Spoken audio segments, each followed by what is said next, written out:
Alright, what's going on, everybody? We are live for the Bears and the 49ers today on Sunday Night Football. The game kicked off a couple minutes ago. And let me pull it up. But welcome to the stream, everybody. Should be a pretty good game between two teams who, I believe, have won 11 games. Both teams, I think, are 11-4.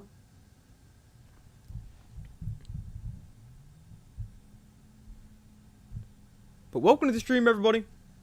Let me pull up the chat. Wow, the Bears, 15 seconds in, already have a 7-0 lead. So sorry, and I missed that. I really need to start getting my streams earlier.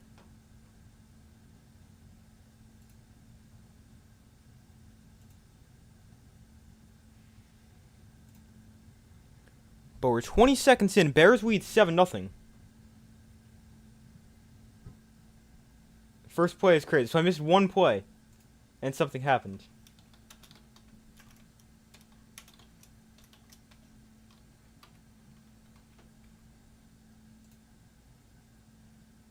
Alright, what's going on, everybody? 2nd and 10, a toss to McCaffrey here. And he stopped a free of about 2, maybe 3.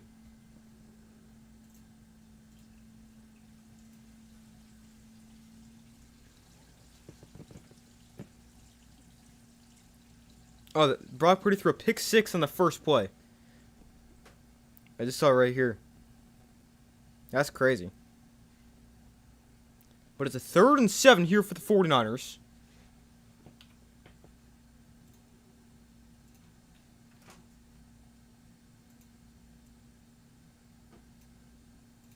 Purdy going to throw here on 3rd down. Throws over the middle. That is going to be caught to the 45-yard line for a first down. Getting into the Bears 45. And they move the sticks.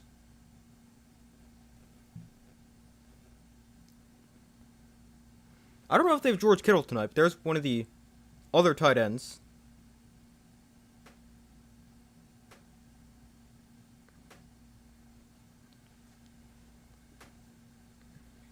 It was Tonjes with a gain of 18. So 1st and 10 from the 44. Purdy, hands off, McCaffrey. And McCaffrey, good run, getting about 9 yards. And a really nice run there on 1st down. But I just saw the play to start the game. The pick 6 got tipped and then brought back. And not a great start for Brock Purdy. Last week, Brock Purdy played really well. 295 yards, 5 touchdowns, and an interception.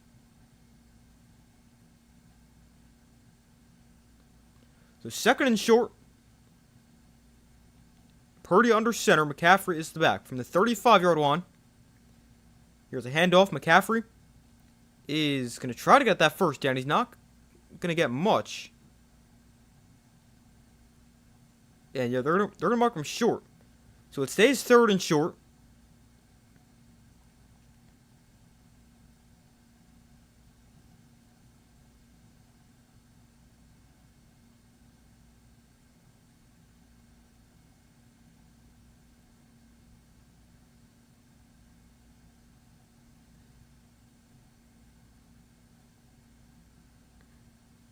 Hope the Bears lose.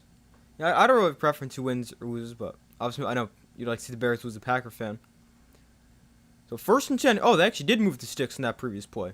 Purdy looks to throw here. That pass is knocked down at the line of scrimmage and incomplete.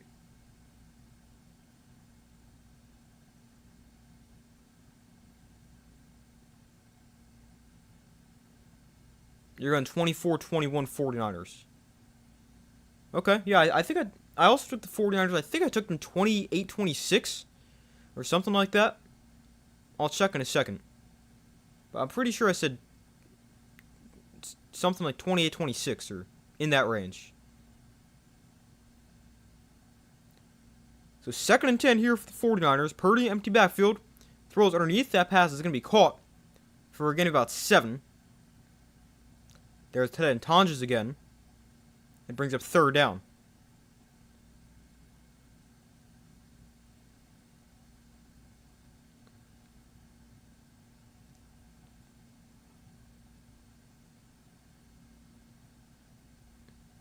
So it's 3rd and 2.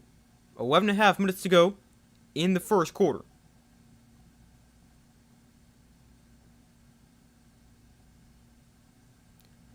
From the Bears 26, Purdy under center, McCaffrey is the back. And Purdy fakes to McCaffrey, steps up in the pocket. Purdy throws end zone. That pass is going to be caught short of the goal line at the 1 yard line by Demarcus Robinson, who makes the catch. The 49ers have a first and goal at the 1. Well, now there's a flag on the play.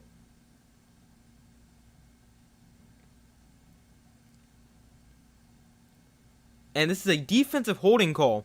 It gets declined, and the play stands. The first down for the 49ers, and they got a first and goal at the 1 yard line. Demarcus Robinson with the catch right there for the 49ers.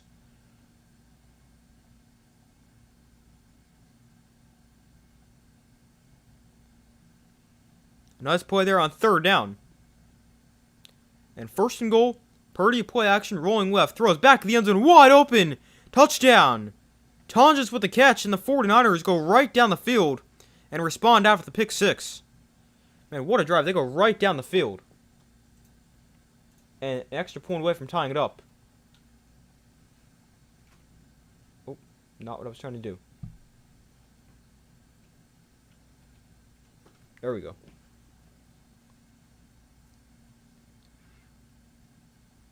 But a great drive right there for the 49ers. Purdy with a touchdown pass after he threw one for the Bears. And the extra point right down the middle. So we're tied at 7 with 10:57 to go in the first quarter.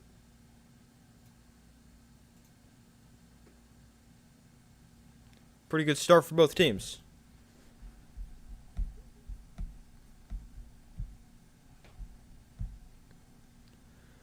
Alright, well, while they go to commercial, let me check my score prediction for the game. I'm pretty sure I said 28-26 Bears.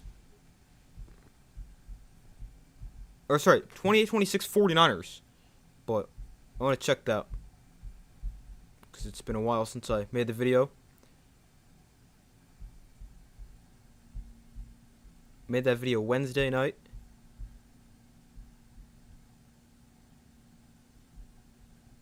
Here we go. Let's see. Yeah, I took the 49ers 28-26.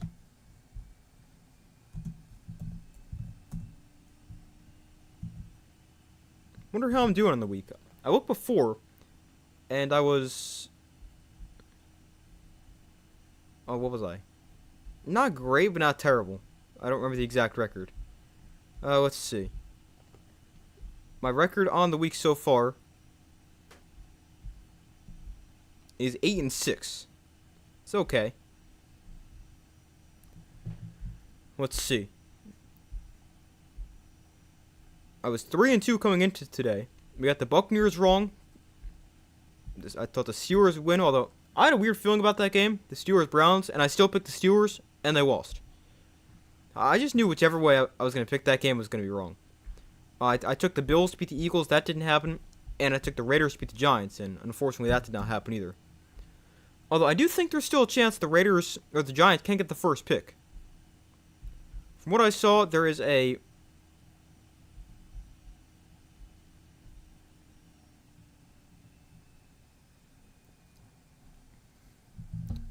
I think I saw there's an 80% chance for the Raiders to get it, and the Giants with a 20% chance to get the first pick. I think that would just mean a Giants loss next week and a Raiders win. Which wouldn't make much sense, because then they'd have the same record. And you would think the team who lost the head-to-head would be worse, but I'm not completely sure.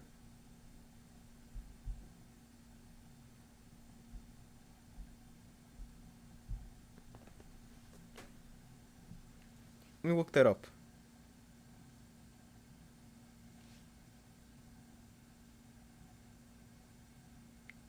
Let's see.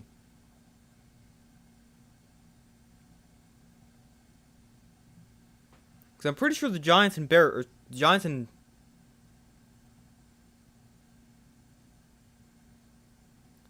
and Raiders are the only two teams who can get the first overall pick after the Browns won today. So I'll check that in a second. But the Bears will get the ball for their first possession here. Game tied at 7. The 49ers with 2 touchdowns. One went to the Bears, though, on the pick 6.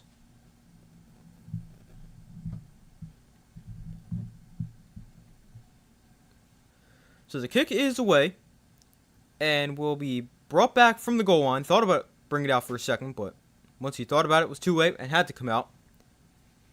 And they'll bring it back to the 29-yard line. So Caleb Williams and the Bears offense on the field for their first possession.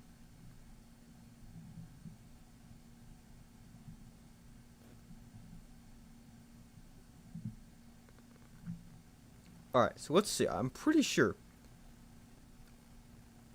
Let's say the Raiders win. I'm going through this right now to try to see what would happen. But I'll do that next commercial so I can focus on the game.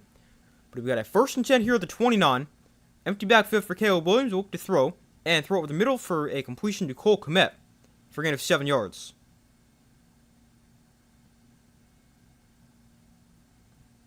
Caleb Williams on the year. He has 6 fourth-quarter comebacks, most in the NFL. He's got 26 total touchdowns, 7 turnovers. Had a really good second year in the NFL.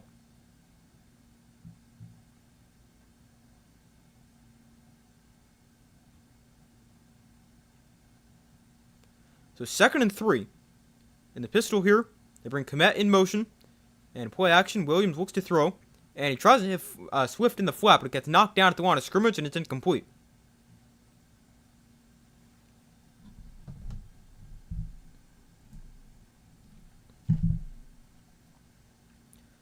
So it brings up a 3rd and 3. A quick 3rd down here for the Bears.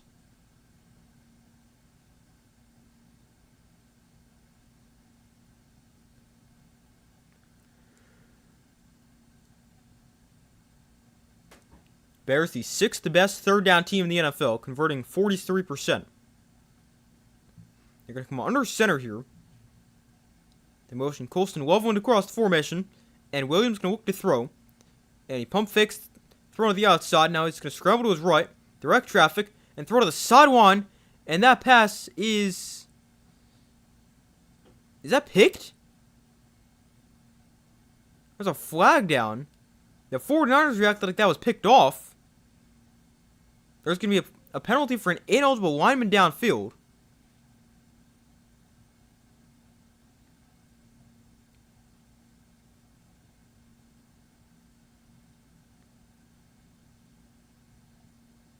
Let's see. I'm not sure what happens here.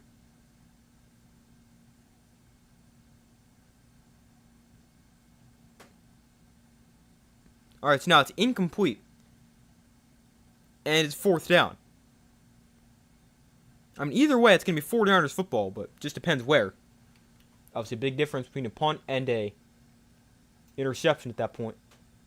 I mean, you could always have a blocked punt, but what are the chances of that happening? Probably pretty low. But the Bears will go 3 now on their first drive. And the kick is away clean without any pressure. And Sky Moore will let this go over his head and bounce into the end zone for a touchback. And the 49ers will take over at their own 20-yard line. So we got 9:59 to go in the first quarter. Game still tied at 7. And the 49ers offense gets it back. Alright, now while we're at commercial, let's go through this. I'm 90% sure the only 2 teams who can get the first overall pick are the Giants and Raiders. But just want to go make sure that is the case. So next week we're going to go through. Let's see. The Raiders, obviously, if they lose next week, they have the first pick. But if they lose and the Giants win,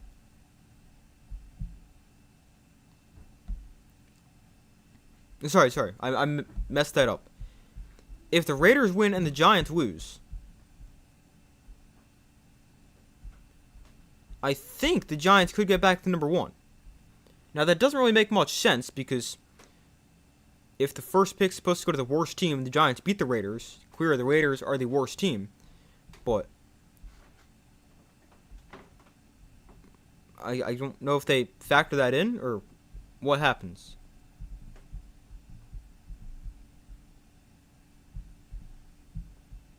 But let's see. I'll go in, click some winners for each game.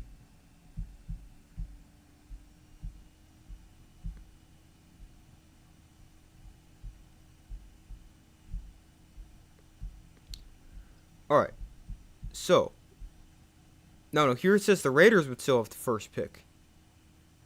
Does it depend on what other teams do? It might depend on what other teams do for the strength of schedule.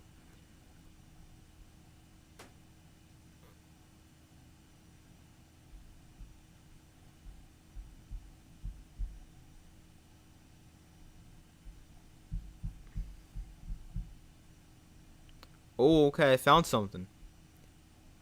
So I'm clicking through games real quick.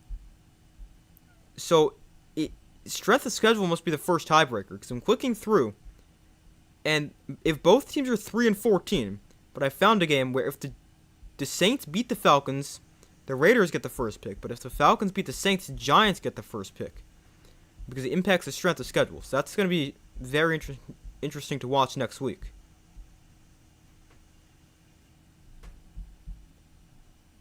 But I'm not exactly sure. I'm sure we'll come up with some kind of scenarios, like they'll officially release them. But that'll be interesting to figure out who we want to win or not. Never want to go against Henry again. Yeah, you guys probably never want to go up against him again, but I sure liked having him in fantasy this week. Purdy gonna look to throw here on first down. He throws over the middle into tight coverage, but it's caught by Tonches again. This guy's gonna catch like 50 passes today, but he gains 10 in the first down. Are we seriously trading Dart? I don't think so. I don't really know what they're talking about. Evaluating all the options. I guess you just want to say that, but if the Giants actually trade Jackson Dart, they're the dumbest organization of all time. Like, there's no way you ever trade Jackson Dart. There's a handoff to McCaffrey to the right side. And McCaffrey, not much, maybe a yard, if that. Because, I mean, you got Jackson Dart, you know he's good. Or at least pretty good so far. Fernando Mendoza could be anything. Like, you have no idea what he's going to be. Like, I think he's going to be pretty good. But it's just so much of an unknown.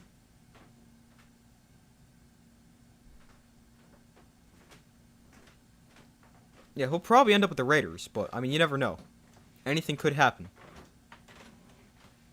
Like, I mean, if the Giants end up at number 1, and then someone wants to make a move, he doesn't have to be a Raider, but seems to be the likely thing right now.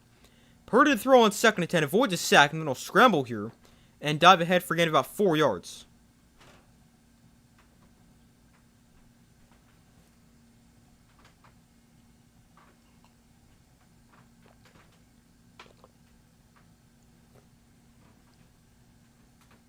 By the way, Trent Williams not on the field for the 49ers offense, got hurt at the end of last drive. He's standing over on the sideline, but not on the field, so that's something to keep an eye on. So it's a 3rd and 6 here for the 49ers.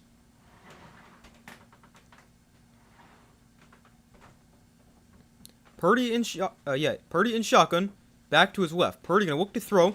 Purdy throws, knocked down at the line of scrimmage, and incomplete, and it brings up 4th down. Purdy has his pass knocked down, and it'll be a punt for the 49ers.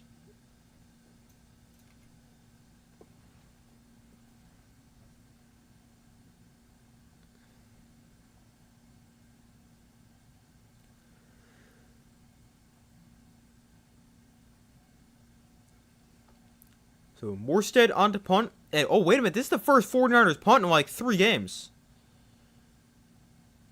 It's a low snap, and the punt is away. And that snaps the streak of, I believe, 20 or 21 straight drives for the 49ers without a punt.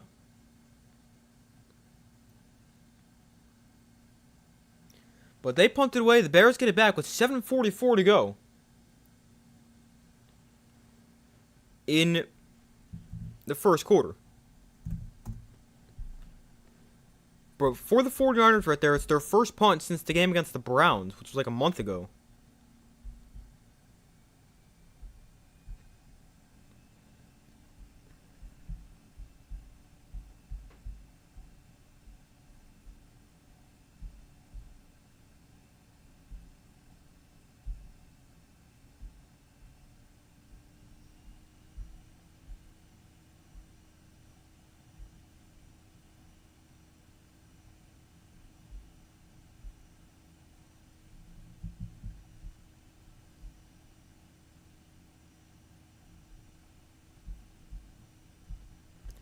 Hold on 1 second.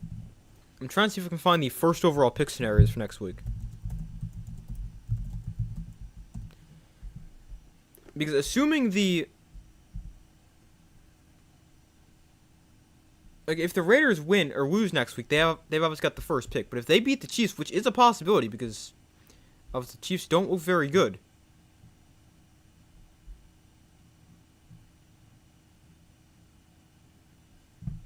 So we'll have to see because it's definitely possible.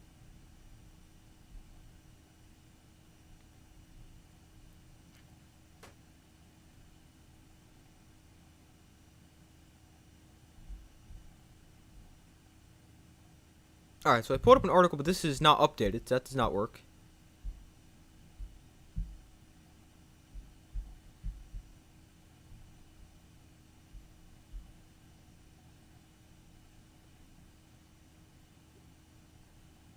Okay, so there's also a greater than 0% chance that Jets can still get the first pick, too.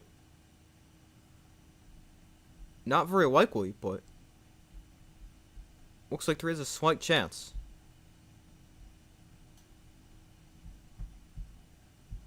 But yeah, it is going to be very interesting to see next week with the race for the first pick, the playoff races in the AFC North and the NFC South, the top seed in the NFC, top seed in the AFC. It's going to be fun. And I'm interested to see the schedule for next week and what games are primetime and stuff like that. But the Bears with the football here at the 16-yard line as they start their next drive. Williams under center, and he hands it off to Kyle Monangai. And Monangai up the middle for a gain of about a yard, maybe two.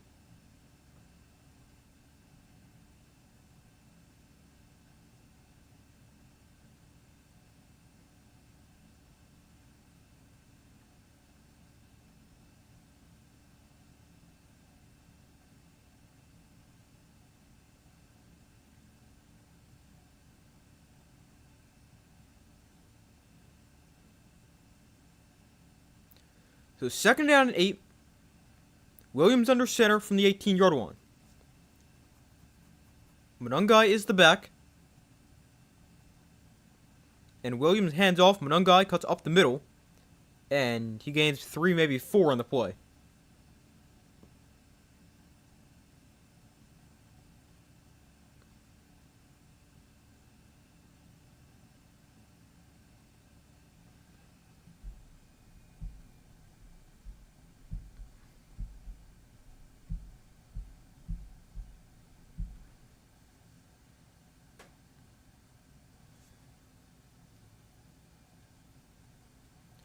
So Williams and shotgun back to his right here on 3rd and 4. Williams throws outside. That is going to be behind DJ Moore and incomplete.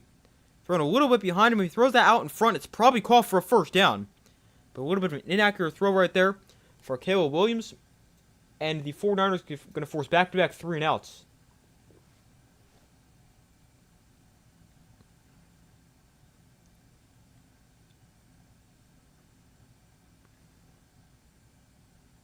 So 4th and 4.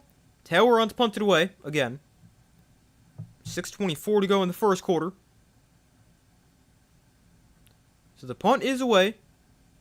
And Sky Moore will field this at the 23-yard line. And Moore returns it to the 34. So a pretty good 11-yard return right there. And that is where the 49ers will take over for their next possession. Game tied at 7 with 6.5 minutes to go.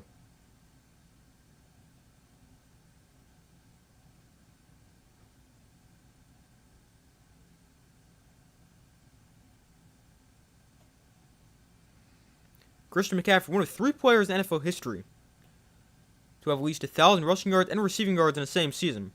But he might do it again this year. He's over 1,000 rushing yards, and he's 151 receiving yards away from 1,000. So he could do it again, depending on what he does this week and next week. Or today and next week. I was focused more as a receiver for him, with already being at 1,000 yards rushing. Here's going to get to the outside. McCaffrey down the sideline. Inside Bear territory. Cutting back inside. Christian McCaffrey to the 23-yard line. His longest rush of the season by far. He had just been consistently getting about 4 yards a carry, not many explosive runs for him at all. But it's his longest run of the season, 43 yards, and a big first down for the 49ers, and a great start to the drive.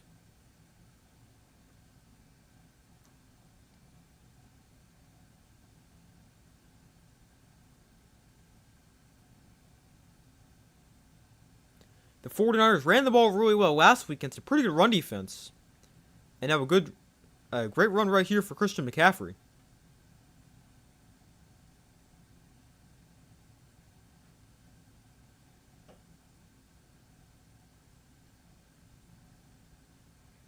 I think I said this. I don't know if I said it. Maybe I just thought about it.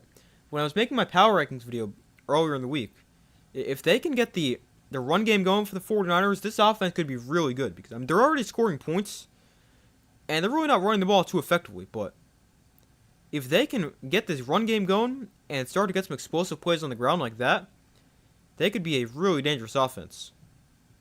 Plus, if you got to deal with what their defense is, and they could potentially get Fred Warner back as well, they're not going to be a team you want to play in the playoffs. There's a handoff to Brian Robinson up the middle, and he's got a good run. Robinson dragging defenders with him for another 15 yards, setting him up first and goal. Back-to-back really nice runs for the 49ers. One for McCaffrey, one for Robinson. And it's a first and goal with 5:20 to go in the first quarter.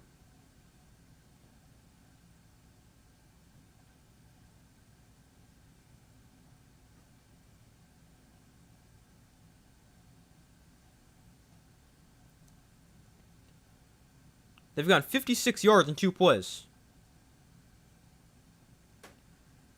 Play action here. Purdy rolling left. Purdy going to scramble here. Going to try to get the end zone himself. And Purdy dives in. He's in. Touchdown 49ers. 3 plays. Wow, what a drive for the 49ers. They go 3 plays right down the field, all on the ground. 3 plays, 66 yards. They take 1 minute, 21 seconds off the clock. And they take their first lead of the day. What a drive.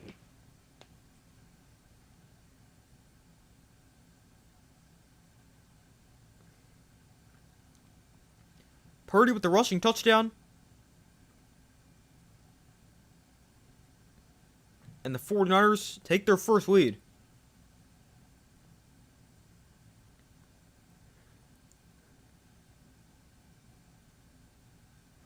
And the extra point, up and good. So 14-7.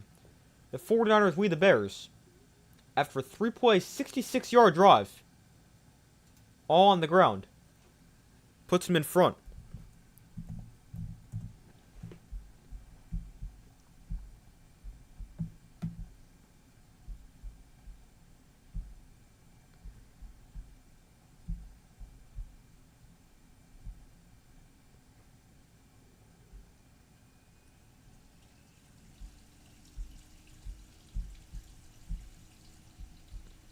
Hold on 1 second.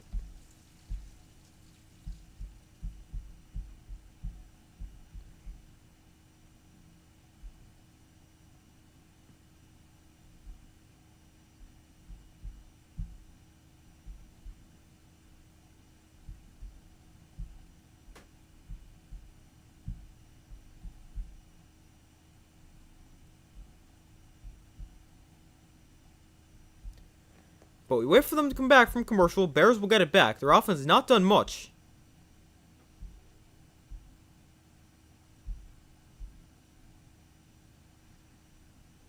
I was back-to-back 3 and outs, and there are only 2 drives.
Hold on 1 second. Alright. But they're back from commercial here. The Bears with the football back are going to get the football back. Down by 7, have not done much offensively. Back-to-back 3-and-outs on their only 2 offensive possessions. So 4:52 to go in the first quarter. 14-7, 49ers lead. The 49ers have 8 first downs. The Bears do not have 1.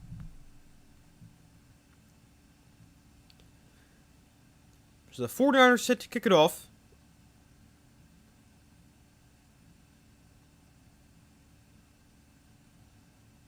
And the kick is away. And the kick is going to be brought out here. And that was not a good decision. The kick went into the end zone by about a yard. They brought it back, and it's only to the 23-yard line. Terrible decision. I really don't understand not ever, but almost ever bring it out. Unless you're at like a situation in the fourth quarter, like around the 2-minute warning, where you want to make sure you get under the 2-minute warning, something like that. That's the only scenario where I would think you got to take the kick out that goes into the end zone on the fly. Otherwise, I will take starting at the 35 every single time and not risk taking it out. I don't get the thinking when bringing it out when it goes into the end zone on the fly. This doesn't make any sense. Williams to throw here on first down. This goes through the hands of his receiver and is incomplete. It was a high throw looking for the tight end Colston Loveland, but it brings up second down as it's incomplete.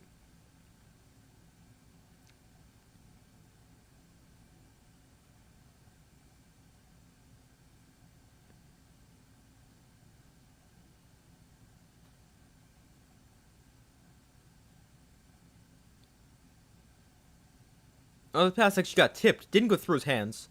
It got tipped by the linebacker just in front of him. So 2nd and 10 from the 23. Williams will look to throw. Have time, throw to the outside. That pass is going to be caught by Luther Burden. And he spins away from a defender. And gains about 15. And there's the first down of the game for the Bears.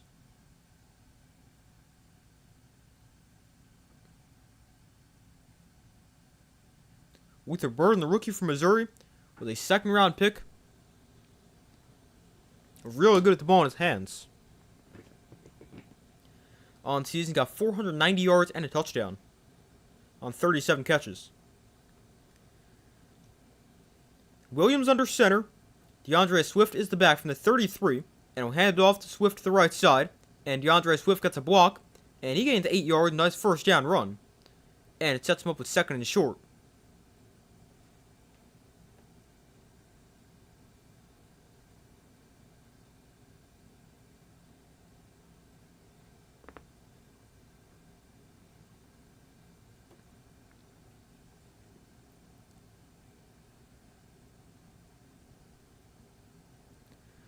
So it's 2nd down and 2. Williams in the pistol. DeAndre Swift is behind him. And Williams sets up the screen here for Cole Kmet. Got blockers in front of him, and he's chopped down at the 49-yard line. Another first down for the Bears. And now we got a flag down. Wonder if maybe there was a lineman too far downfield.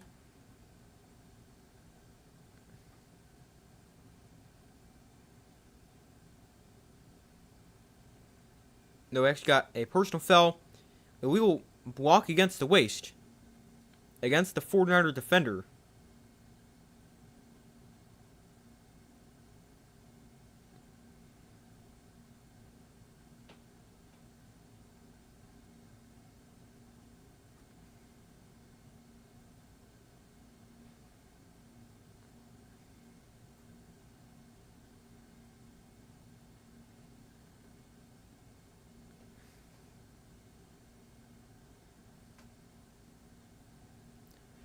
So it's 1st and 10 from the 35 following the penalty.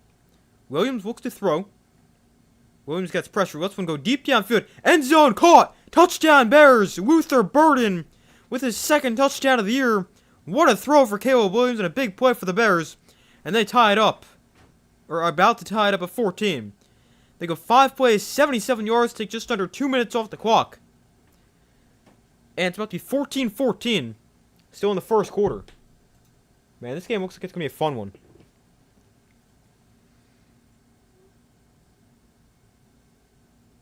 Luther Burden got behind the defense. Another great throw for Caleb Williams with the defender in his face.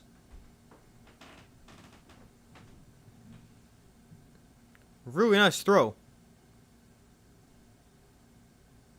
And the extra point almost got blocked, but it's up and good. So it is now 14-14. Still with 2:58 to go in the first quarter. Oh, there's actually a flag on the play, though.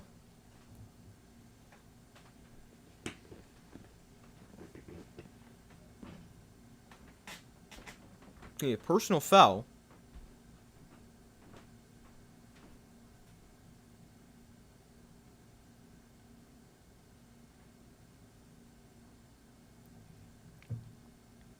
It's going to be a personal foul against the 49ers for using some kind of leverage penalty. Yeah, personal foul leverage against the 49ers. I hate that rule so much.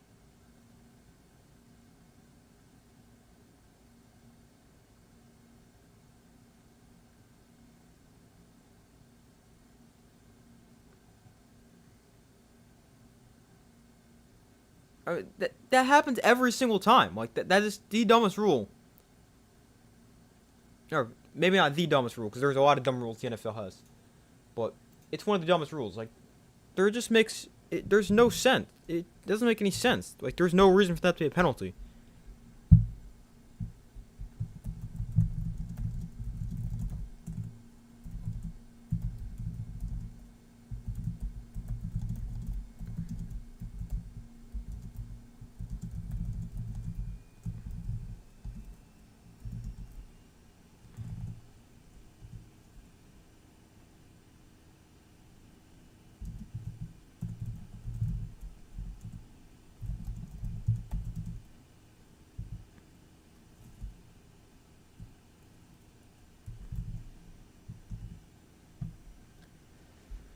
But the game is now tied at 14.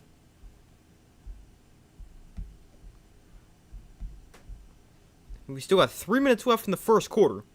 And we've already seen 14 points by each side. Looks like this game's going to be a shootout, which I'm all for.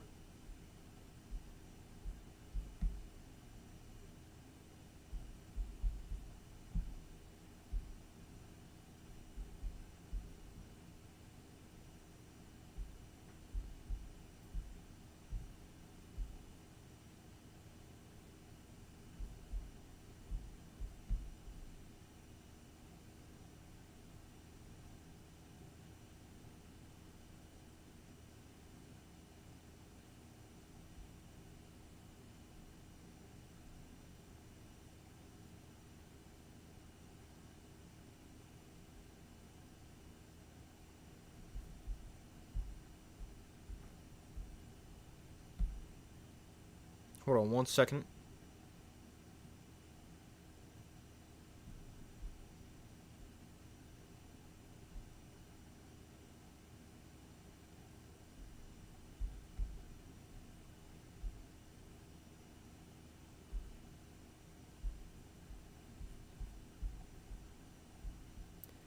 But we still wait for them to come back from commercial.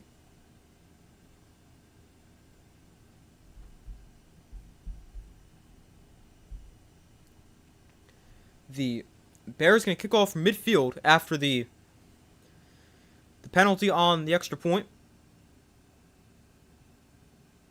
So I wonder if you actually just kick this out of the end zone or you make them return it. Actually, you want to kick this out of bounds, because then it puts the ball at the 25-yard line. So they do kick it out of bounds because you put the ball at the 25, because it's 25 yards from where you kick off. So usually you start at the 40 if you kick it out of bounds. But in this case, it's the 25-yard line.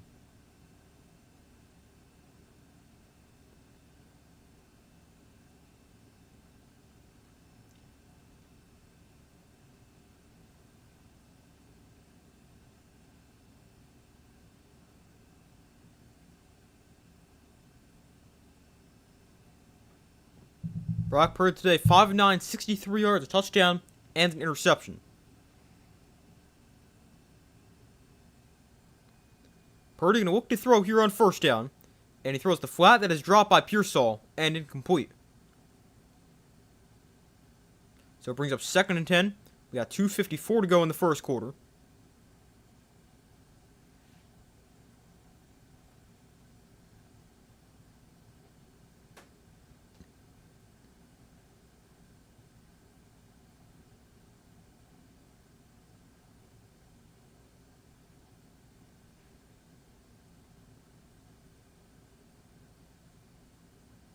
So 2nd and 10 from the 25. Purdy under center. Play action. Purdy can look to throw. Plenty of time. Purdy steps on the throw to the outside. Wide open receivers. Pearsall inside Bear territory to the 46-yard line. And another big play for the 49ers offense. Gain of about 30 on the play.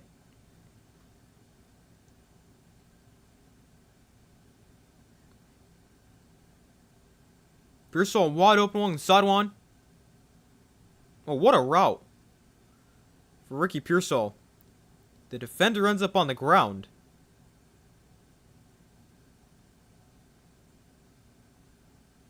So gain of 30 on the play.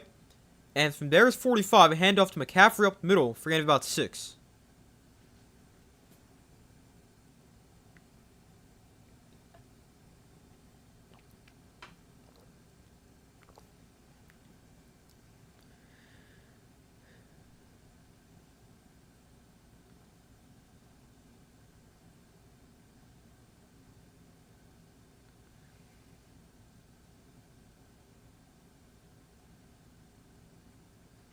So 2nd and 3. Purdy hands off. McCaffrey right side again. Breaks through initial contact. And foot forward for about a yard. We got a flag down here.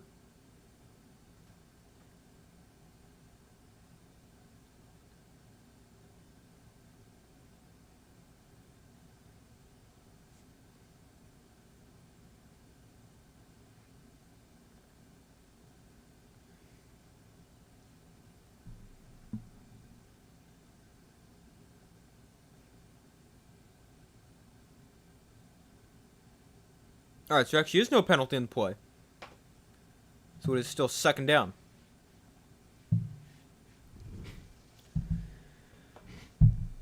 But injuries to the 49ers this year. Brock Purdy missed 8 games. Ricky Pearsall's missed 7. Kittle's missed 6. He's out tonight. And Nick Bosa's out for the year. Fred Warner is seemingly out for the year, though there's a chance he can come back for the playoffs.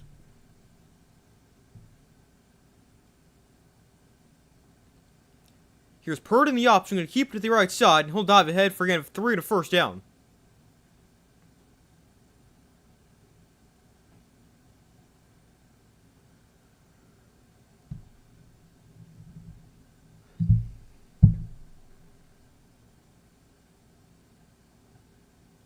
George Kittle got hurt at the end of last week's game with an ankle injury, and he's inactive today. But should be back next week.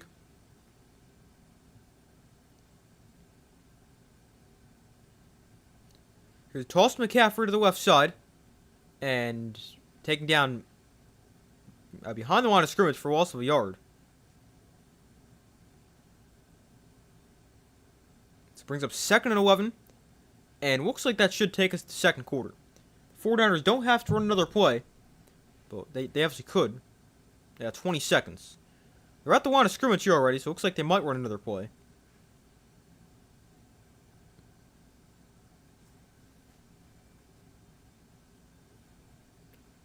So Purdy in the pistol. Robinson is behind him. 5 seconds in the quarter.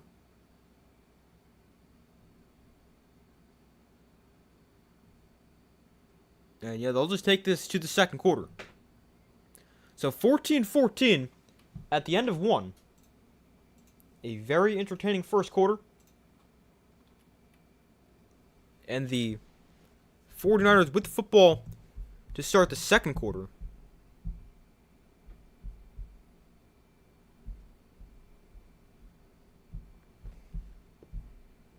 They got the ball 2nd and 11 on the Bears' 34.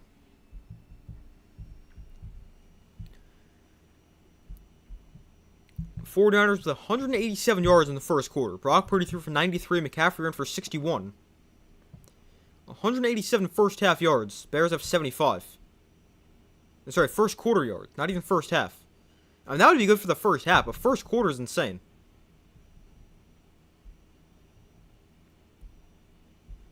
But a great start for the 49ers. The Bears still in the game. Obviously got the pick six. And they...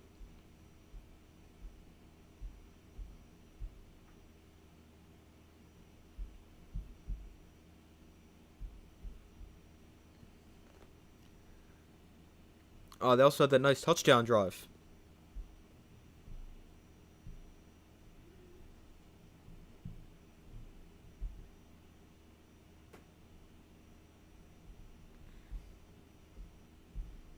Well, Caleb Williams in the first quarter, 61 yards and a touchdown.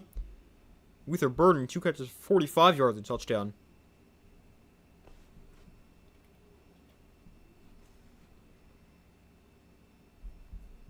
But a very entertaining first quarter, and hopefully that continues.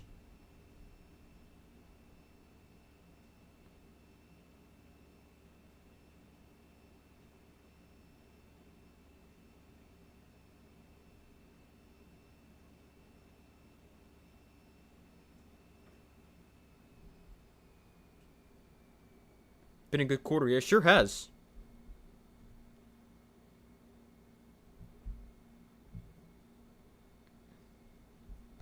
A very entertaining first quarter.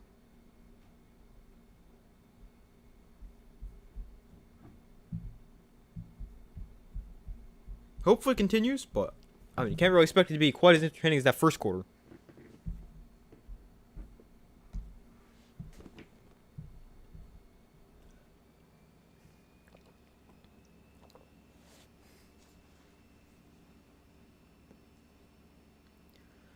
So the 49ers, they'll clinch the 1 seed in the NFC with a win if they win out. A win tonight and next week against the Seahawks. But the Bears, they can get the 1 seed if they win today, win next week. Hey, what does that say? I'm not sure. Purdy looks to throw here, and he throws past the 6, finds Pearsall for a 13 and first down. Maybe a tie between the 49ers and Seahawks?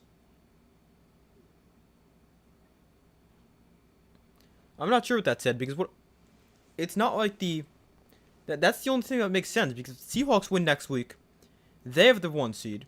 If the 49ers win next week and win today, they have the 1 seed. So I'm not really sure how the Bears can get it, unless it's a tie. Which, maybe that's what that said, I just didn't read it. Handoff to McCaffrey here, cutting up field, McCaffrey gaining another 15 yards, setting the 49ers up first and goal. Man, this Bears defense is not looking too good.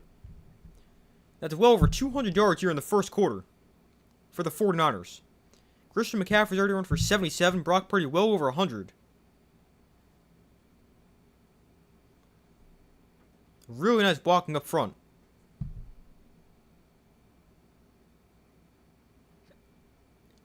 McCaffrey, 9 carries for 77 yards. From the 5-yard line here, Purdy under center. And they tossed to McCaffrey to the right side. Got Juszczyk leading the way. McCaffrey into the end zone for a touchdown. Christian McCaffrey finds the end zone. The 49ers retake the lead with 13:44 to go in the first half. And we might see 50 points scored by each team in this game. The 49ers go 9 plays, 75 yards. They take 4:14 off the clock.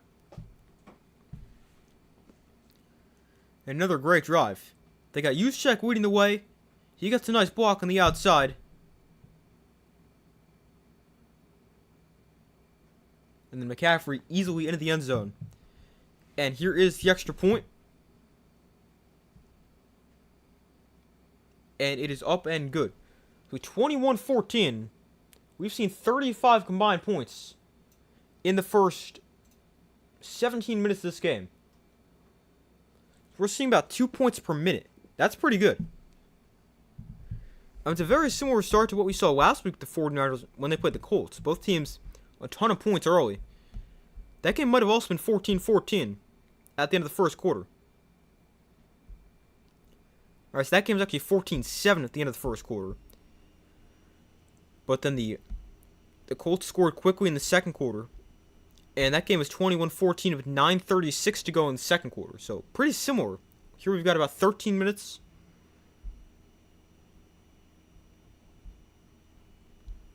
So on a fairly similar pace.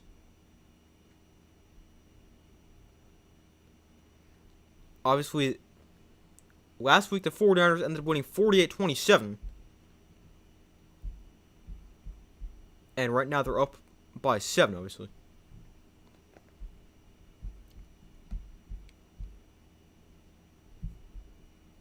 Looking at my fantasy matchup right now.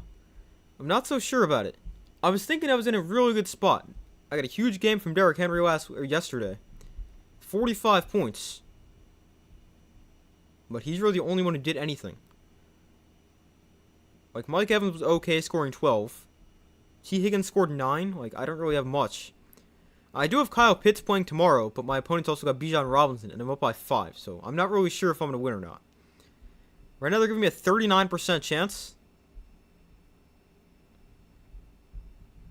I don't know. I need Kyle Pitts to have that game he had against the Buccaneers. We went for like 8,000 points.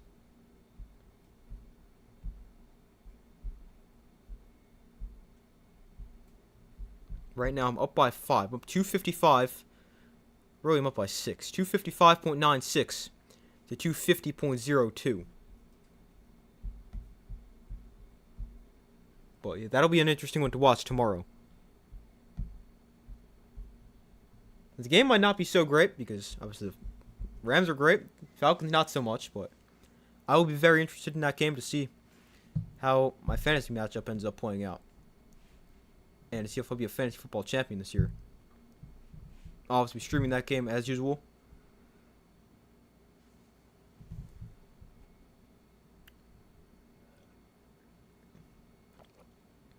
Rams are going to win. Yeah, I'd agree.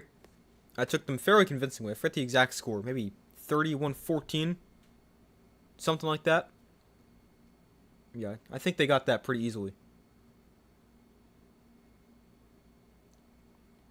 You shield third place in one of your fantasy teams. Oh, not bad. That's pretty good.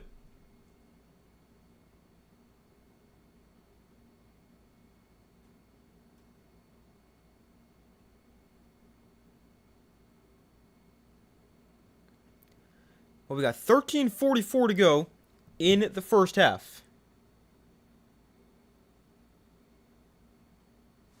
And now the Bears are smart enough to take a knee in the end zone.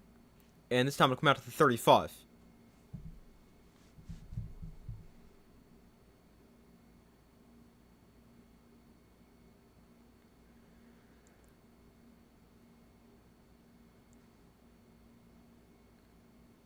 You were 4-5, now you'd be 9-5. Yeah, I had a similar turnaround to that. I think I started 1-4, something like that, and I don't think I've lost since.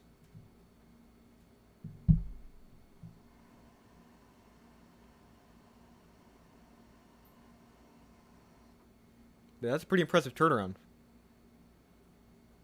4-5, 9-5. That's not bad either.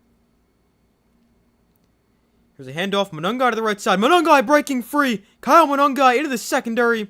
Taken down to the 47-yard line. Couldn't quite get around that last defender. Otherwise, he was gone. But it's still a nice run for the Bears.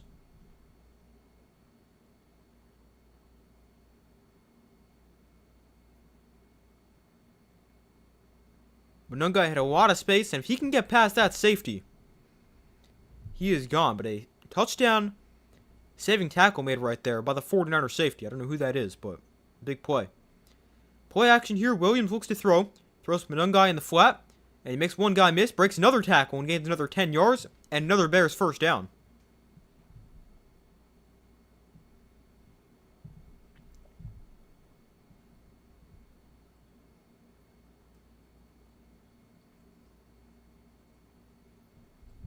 Kyle Monungai, a 7th round pick out of Rutgers.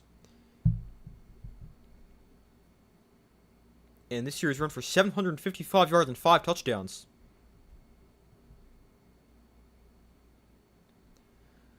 So Williams under center. They bring a lineman across the formation. And we got some early movement here by both sides. Actually, they're going to let this play out. Williams is going to take a shot downfield in the free play. And it's called for a touchdown. Colston Loveland I thought they were going to blow this one dead. But it's a free play for the Bears, and they take advantage. Colston Loveland with the touchdown. The offsides penalty gets declined. And both teams have scored 21 points just 3 minutes into the second quarter. This game's been insane. A 3-play, 65-yard drive. I was pretty surprised they let this one play out. Looks like everyone in the Bears expected to be blown dead as well. But Caleb Williams, another deep throw downfield that gets caught. Loveland with the touchdown. And the extra point is good. And we're tied at 21. Still a 12:20 to go in the first half.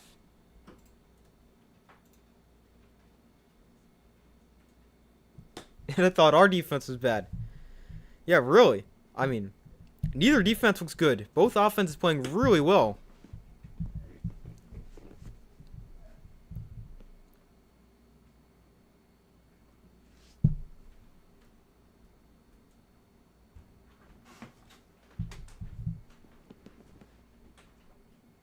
I mean, both teams are actually on pace to score, like, a ridiculous amount of points.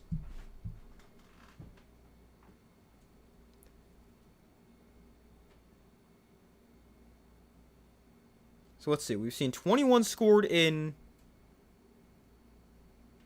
18 minutes. That's 1.16 points per minute. So both teams are on pace to score 70 points right now, if you go by points per minute. I mean, even if you're just going points in the quarter, 14 a quarter is 56 per team, I think. Right? Yeah. We're on a crazy pace right now.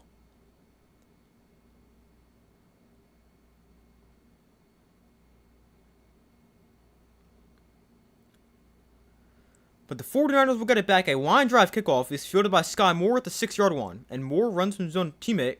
And he's taken down at the 27-yard line.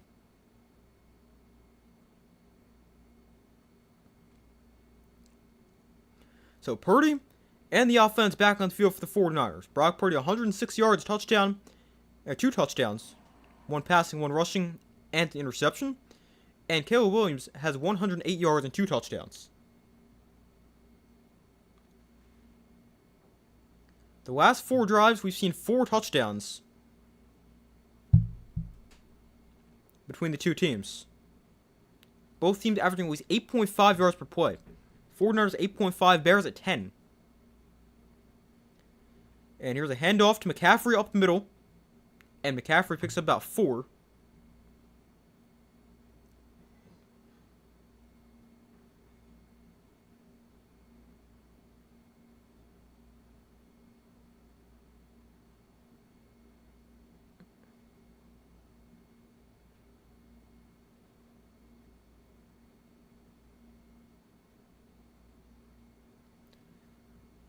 So 2nd and 6 for the 49ers. Purdy in the pistol. McCaffrey is behind him. They fake the toss to McCaffrey. Purdy throws over the middle. Open receiver is caught by Tonjes. Wow, he's having a really nice game. Replacing George Kittle. He's got a first down there.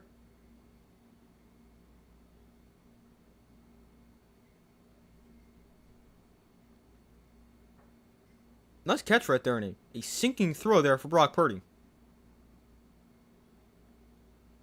Tonjes is already 5 catches for 48 yards and a touchdown. I mean, this game's going to end like 71-70, and Jack Tonjes is going to have like 15 catches. Here's a handoff to McCaffrey for a gain of about 3. At least I think his name is Jack. I might have just made that up and given him a new first name. Pretty sure it is, though. It's Jake, okay. Jake Tonjes. I knew it was something with a J.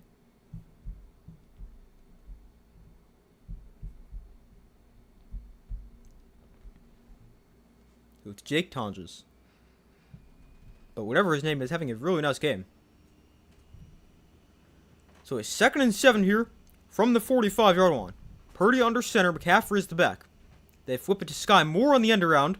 It would avoid 2 defenders in the backfield. Gets blockers on the outside. And Sky Moore A gain of about 12 and a first down for the 49ers.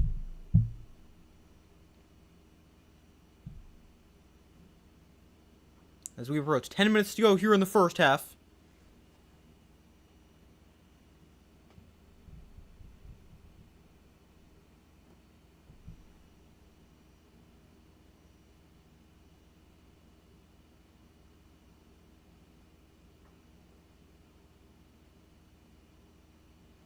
The 49ers have run for 132 yards, averaging 7.8 yards per carry.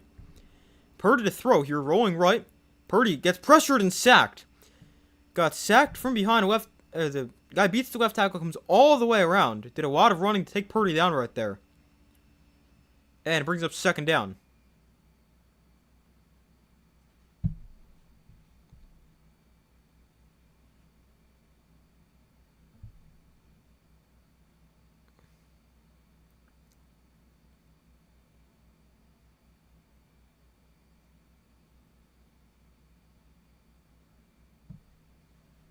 Man, Brock Purdy very lucky he's able to avoid a huge hit right there. Kind of able to duck out of the way a little bit. I'm surprised he even felt him coming. I mean, that was impressive right there. Here's a throw to McCaffrey on the slant. And we're getting about 15.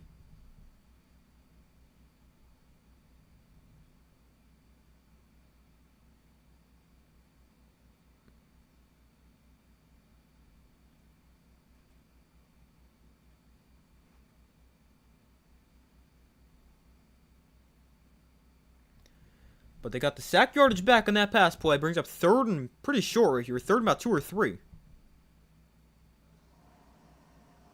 Christian McCaffrey over 100 total yards and a touchdown. So it's 3rd and 3. Purdy under center. McCaffrey is the back. Could be 4-down territory. On the Bears 38. And with the play clock winding down, we got a timeout called by the 49ers. 8:10 to go in the first half.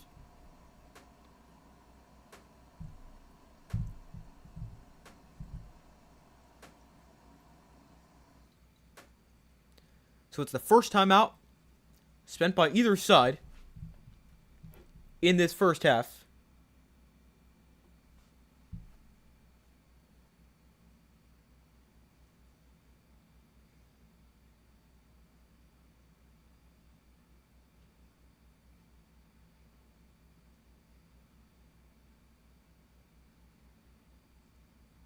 So we got 8:12 to go in the first half.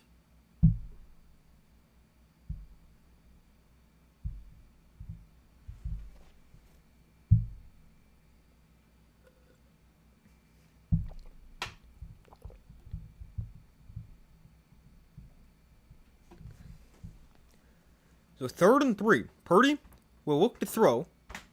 Has time. Purdy throws outside. That pass incomplete. Trying to find Jake Tonjes again. But it got broken up and it's 4th down. So let's see. You could go for this. 4th and 3. Would be a long field goal from right here. And it looks like the offense is going to stay on the field. So I like that decision.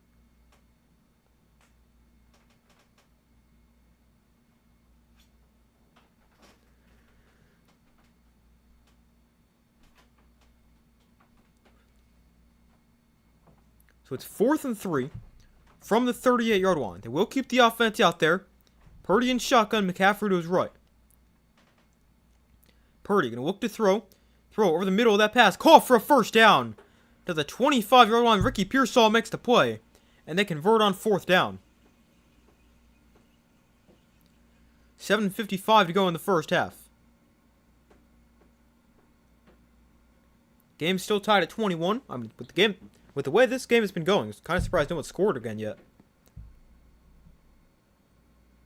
Although, looks like the 49ers might be on their way to doing that.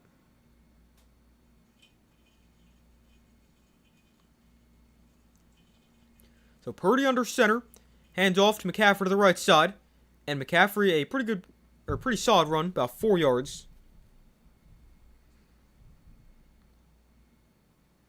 Brings up second about 6.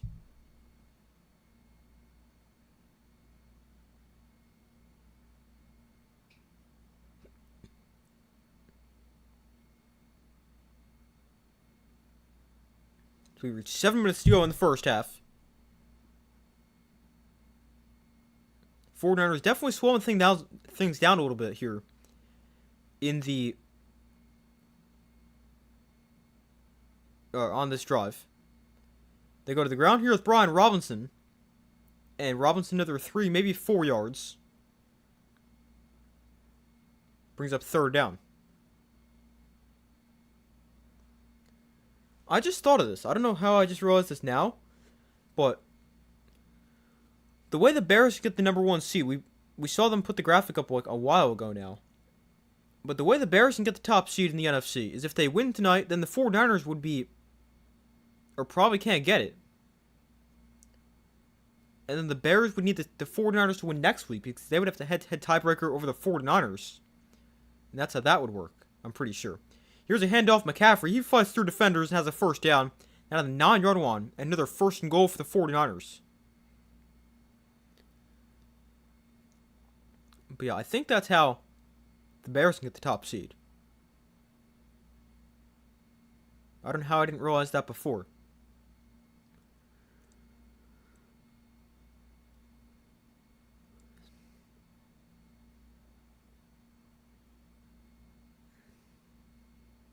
So first and goal from just inside the 10. Purdy under center, McCaffrey is the back.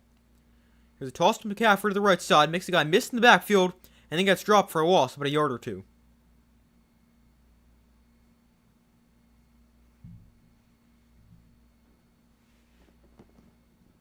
$5:20 to go in the first half.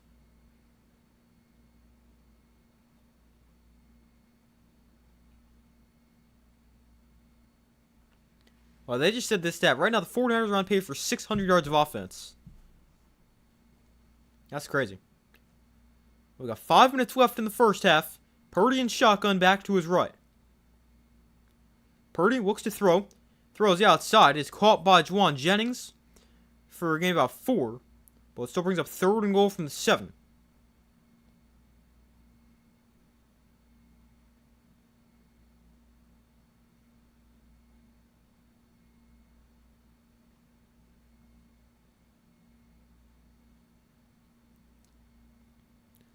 So third and goal, 4.5 minutes to go in the second quarter. So Purdy in shotgun, McCaffrey to his right. Purdy looks to throw. Purdy has time, throws back to the end zone. It is intercepted. It gets picked off. Purdy threw too high. A flag is down on the play. It gets brought back to the 8-yard line. But let's see what this penalty is. C.J. Gardner-Johnson got the pick. The flag is down at the 4-yard line. But the interception is not going to stand. We got hands to the face against the Bears, which is a 5-yard penalty and an automatic first down for the 49ers. So not only does it take the interception off the board, but it gives them a fresh set of downs as well. So it's first and goal.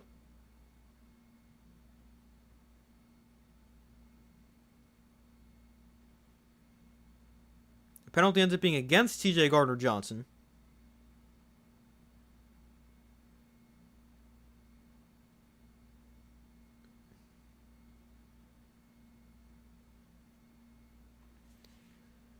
So the ball down the 3-yard line, first and goal. Purdy under center, McCaffrey is the back. Purdy hands off, McCaffrey is going to get taken down at the line of scrimmage. Just nowhere to go right there. And it brings up second goal with 4 minutes to go in the first half.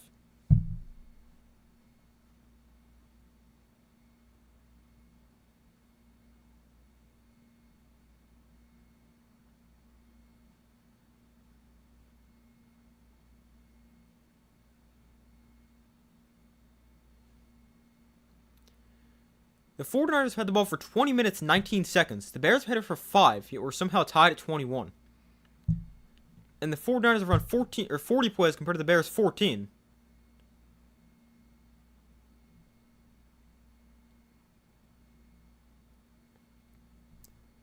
But the 49ers are going to call another timeout here. Play clock winding down. Looks like they had trouble getting the play in.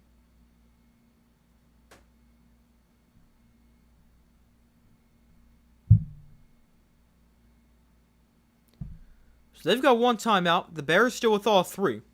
We got 3:27 to go in the first half.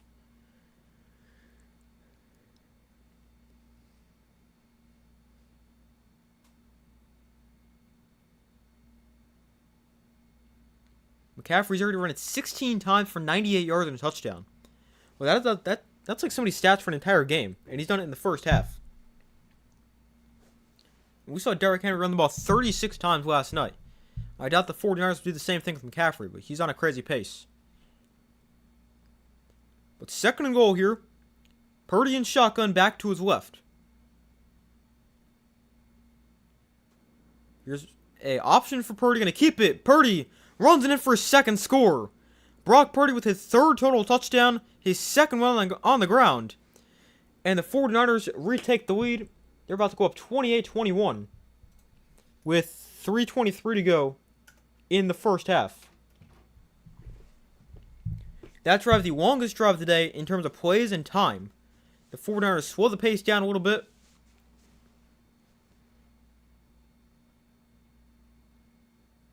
But it's the same result.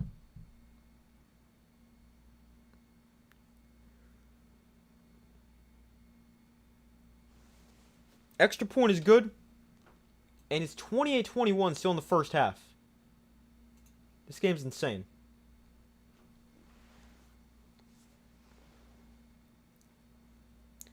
Brock Purdy with 3 first-half touchdowns. And the 49ers lead 28-21. Now, the Bears will have some time to put a drive together before halftime.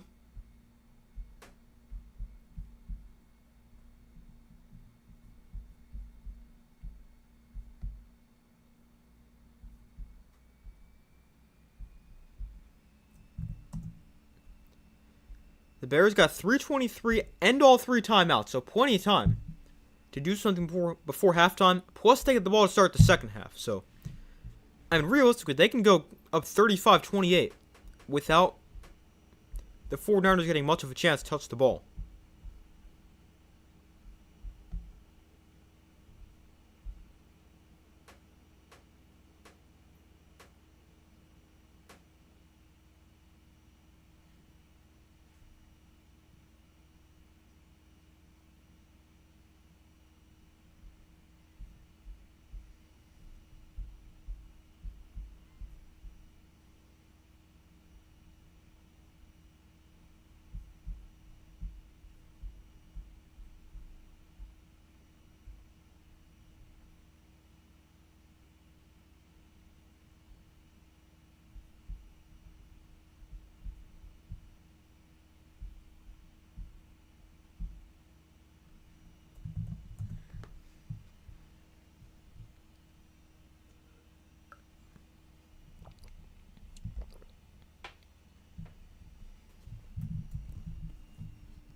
But we wait for them to come back from commercial.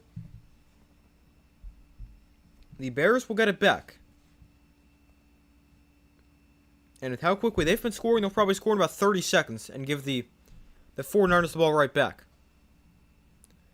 Now, it is interesting that the 49ers were the team to slow the pace down a little bit. Which is interesting because, if anything, you would think it would be the Bears who would want to slow the pace down a little bit. Now, obviously they can score quickly, but you would think it'd be the Bears with how their defense is playing, because eventually you have to figure the offense is going to get stopped at some point. And you would want to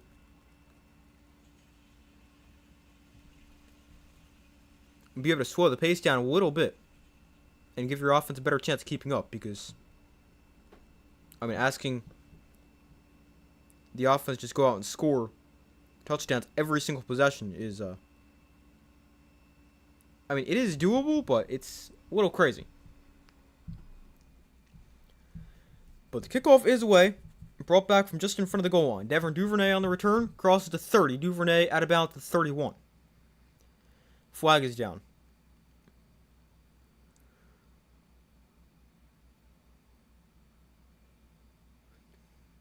We got 3:18 to go in the first half. And on the kickoff, we got a hold against the Bears. So to back them up 10. Wow, it's called against Travis Homer. That's a name I haven't heard in a while. Used to be in the Seahawks. I kind of forgot about him since he left the Seahawks.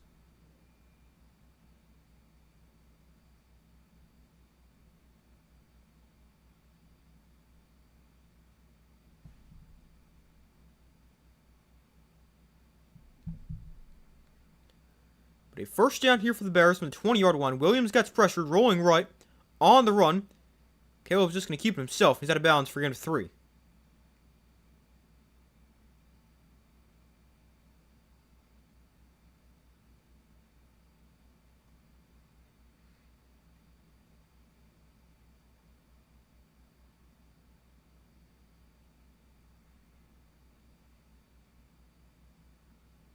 So 2nd down and 8 for the Bears. 2:47 to go in the first half. Williams in shotgun back to his right. Here's a toss to DeAndre Swift up the middle. And Swift with a nice run. He gains 9 and moves the sticks. 2:30 to go in the first half.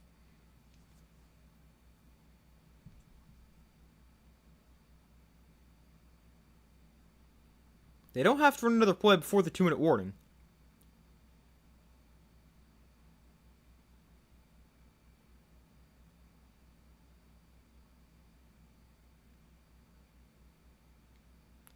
Let's see. We got 2:05. Don't have to run a play. And they won't. They'll take a 2-minute warning.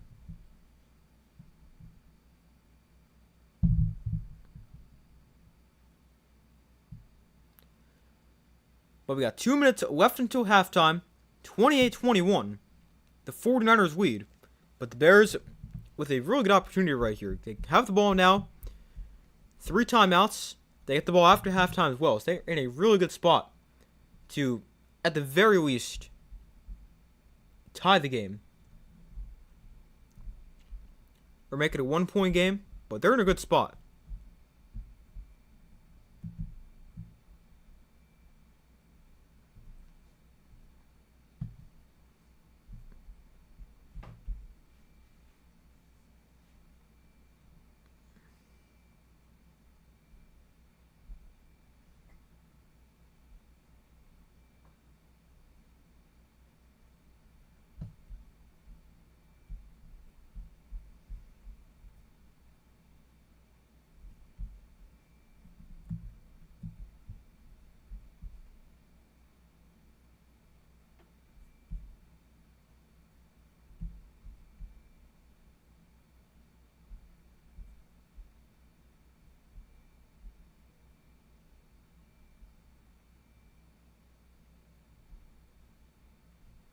Hold on 1 second.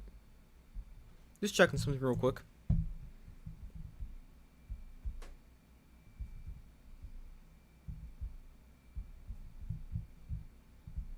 Alright, but we still wait for them to come back from commercial. At the 2-minute warning here in the first half. A 7-point 49ers lead, 28-21. In a ridiculously high scoring first half.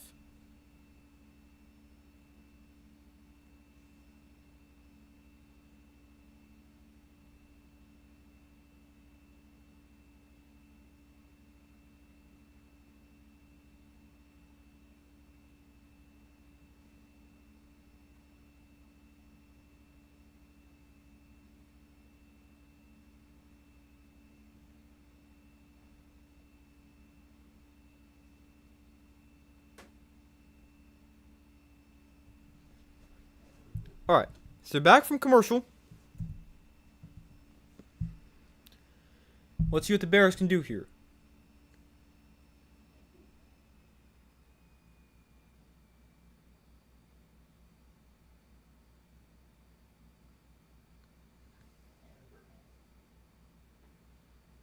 So 2 minutes left, 1st and 10 for the Bears. They get all 3 timeouts, the 49ers with 1 timeout.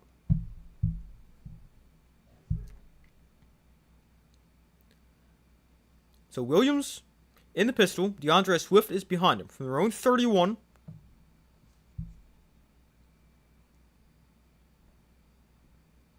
They're going to hand it off here to DeAndre Swift. And he'll pick about 3, maybe 4 in the play. But not a whole ton of running room. Minute 50 to go.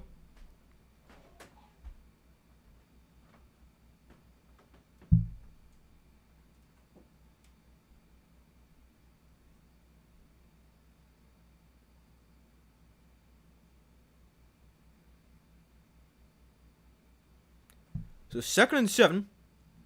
Williams empty backfield, going to look to throw. Has time. Lots of it. Now rolling to his right.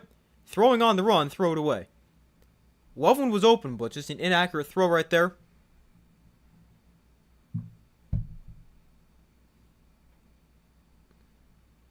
And it brings up 3rd and 7.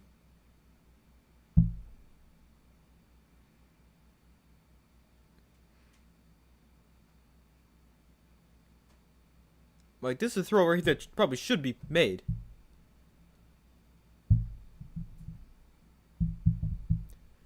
But it's now 3rd and 7. This is a big play right here because if 49ers can get a stop, they can call a timeout and try to put a drive together themselves. Burden comes in motion. Williams gets pressured quickly. On the run. Just floats it downfield and again he threw it away. This one intentionally.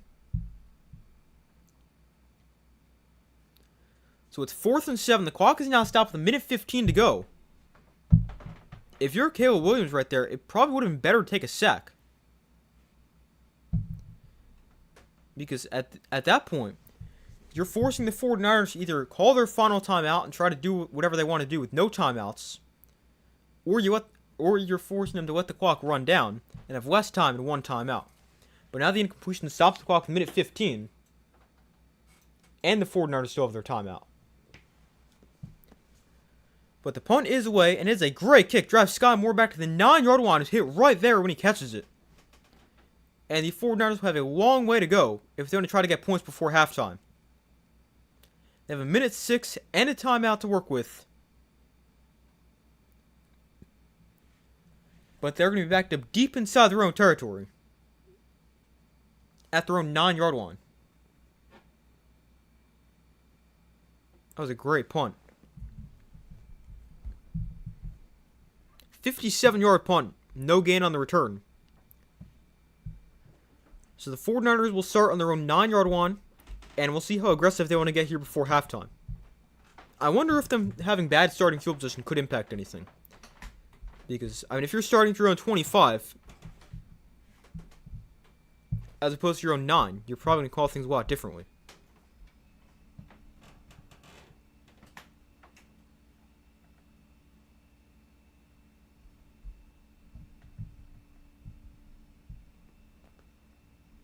Hey, how's it going?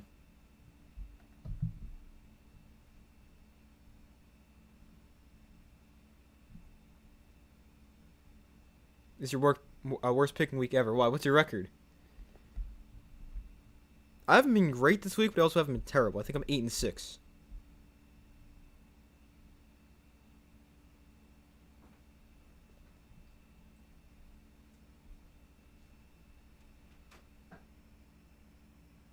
You got like 2 right. Oh, wow.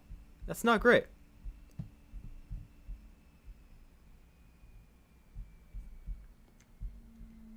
Yeah, I had a bad week a couple weeks ago. I forget the exact record, but I'm like 6 and something, I think.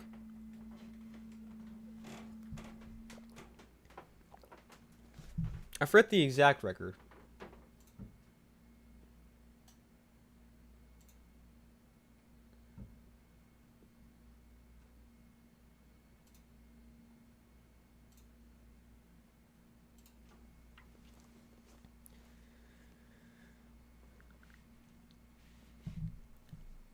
So they're back from commercial here. The 49ers with the ball on their own 9-yard line. They got a timeout to work with, and we'll see what they do. They got 1:06 to work with. Up by 7.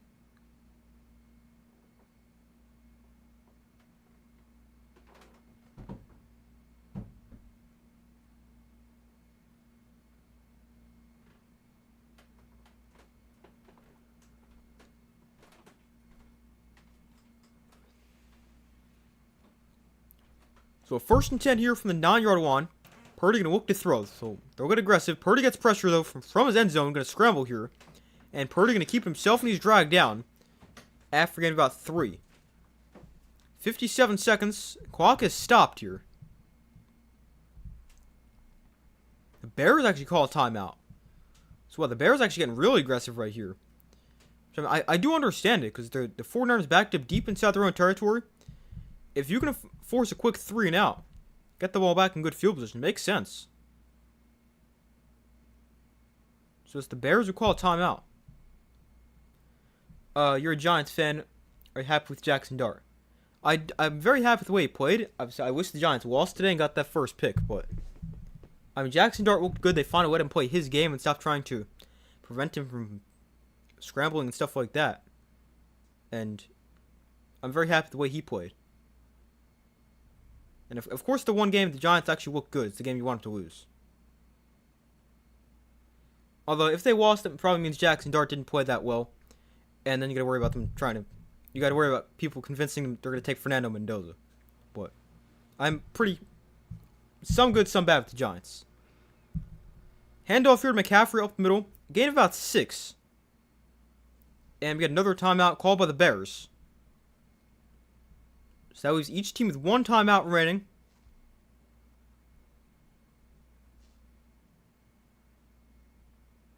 .52 seconds left in the first half.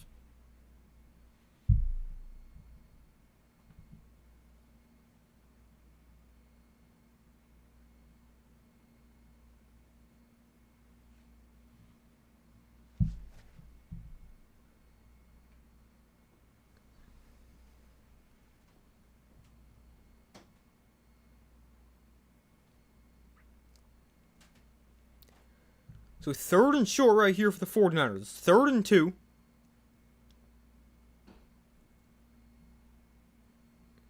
From the 17-yard line. They empty the backfield, motion McCaffrey out wide. An empty backfield for Brock Purdy. A look to throw. Purdy has time, throws underneath. That pass caught by Tonjes for first down. Jake Tonjes, another catch in the first half. That's his 6th catch. He's been very active. Yeah, he's got 6 catches for 53 yards. And the 49ers on the ball quickly. Purdy throws over the middle. That pass caught by DeMarcus Robinson, but inbounds. The clock will continue to run. 25 seconds and counting.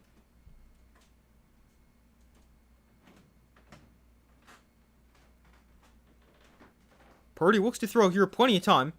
Throws over the middle again. McCaffrey does not go out of bounds because he can't get there. So we'll get another 6 yards. 12 seconds to go. And it looks like a timeout called here by the 49ers.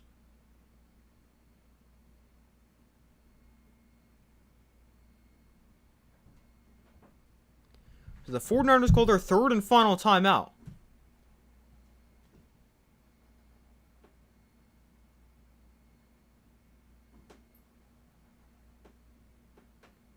.12 seconds left.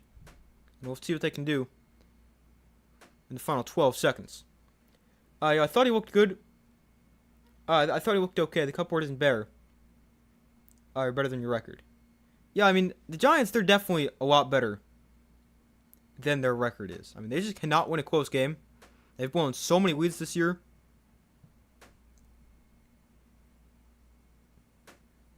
I mean, they're definitely. It's just so weird. Some weeks they'll look so bad, and other weeks they'll look good. Here's a late handoff for McCaffrey. He's got space. McCaffrey into the secondary. I don't know if they're going to have enough time to spike this. 4 seconds, 3 seconds, 2 seconds. Yeah, they don't have time.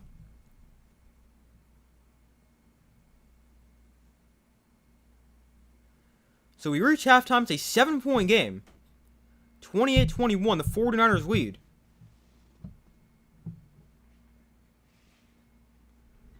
And the Bears will get the ball to start the second half.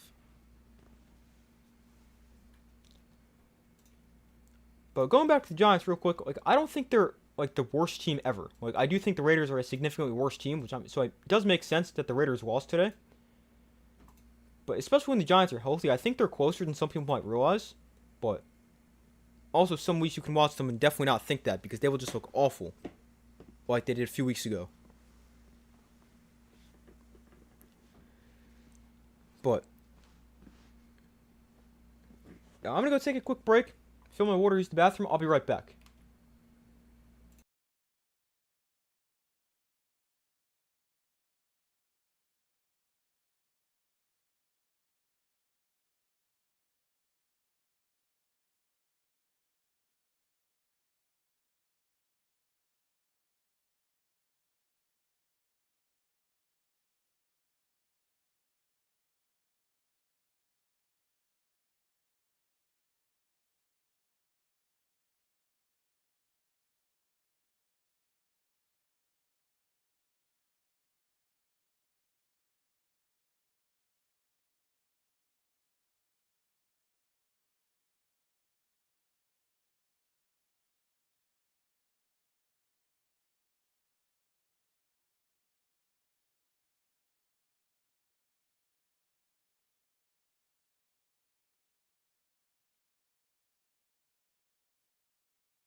Alright, I'm back.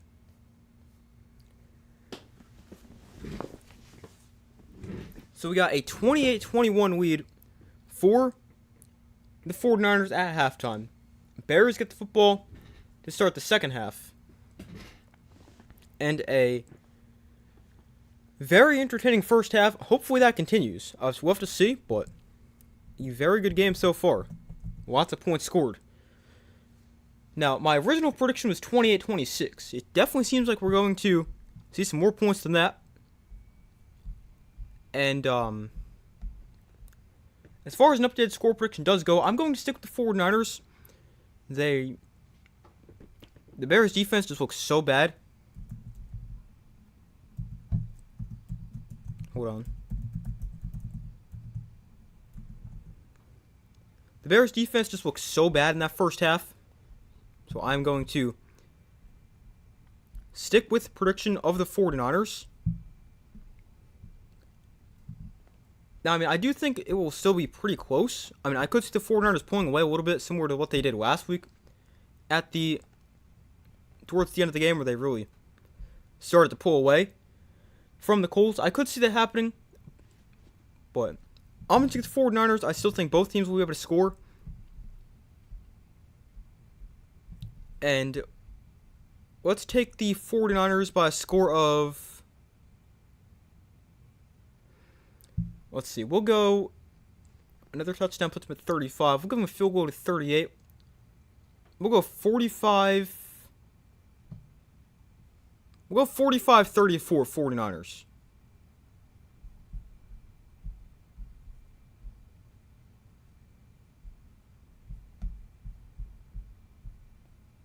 So that is the updated score prediction.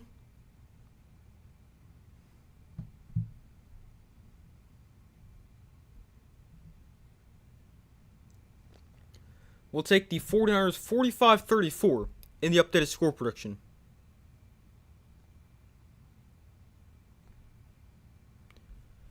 But we'll go over some stats from the first half. We'll start off with player stats for the Bears. Caleb Williams, 8 of 12 for 108 yards and 2 touchdowns. No interceptions or sacks.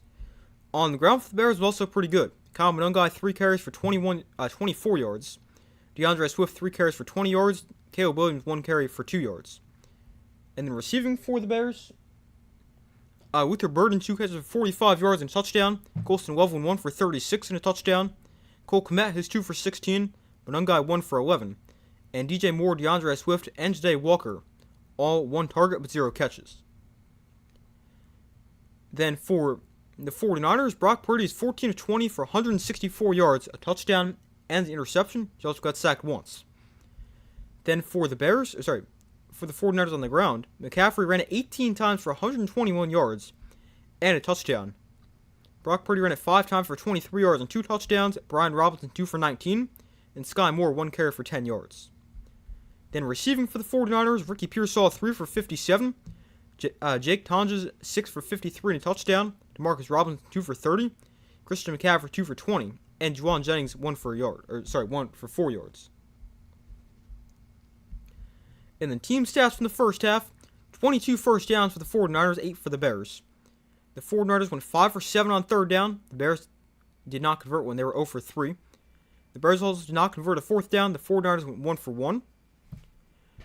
The 49ers outgained the Bears 330 to 154, but the Bears 8.1 yards per play. The 49ers at 7.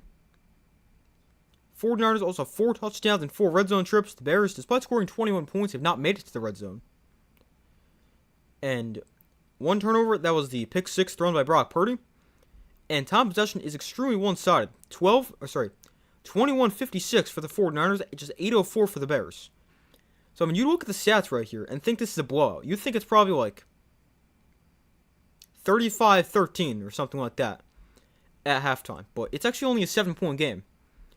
Despite the 49ers having the ball for like significantly longer, over doubling the yards the Bears had. But it has really been a very close game. And you would not think that if you just look at the box score. Or the team stats, whatever. But Christian McCaffrey has run the ball 18 times already in the first half. That is an insane amount. His season high on carries is 28. which he did against the Giants when he ran it 28 times for 106 yards and a touchdown. His season high in touches for a game is potentially 33. He had 33 in the game against the Giants.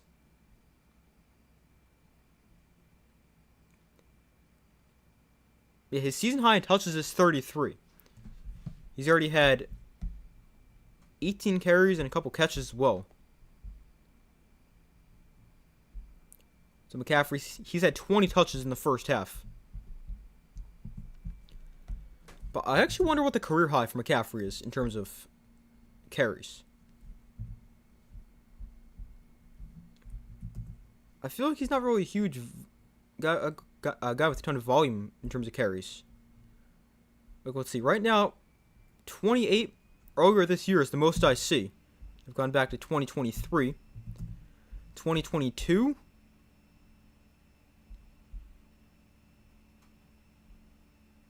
Yes, 28 is still the highest. Now we got back to his days as a Panther. 2021, same thing. So I think his career high is going to end up being 28. He ran it 27 times with the Panthers back in 2019. But that's obviously not 28 times. Oh, here we go. He ran it 28 times in week 3 of his second year in the NFL in 2018 against the Bengals when he ran for 28 for 184. But that would tie his season high from this year. And then his rookie year, he didn't do much because he was splitting work with Jonathan Stewart. But yeah, the career high in carries in a game from McCaffrey is 28, which he's done twice. Once this year and once in 2018. Or 2019, whatever year that was. But it looks like he could set a new career high in this game.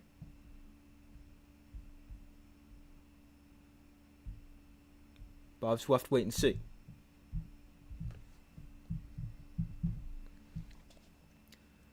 The second half should start within the next couple minutes.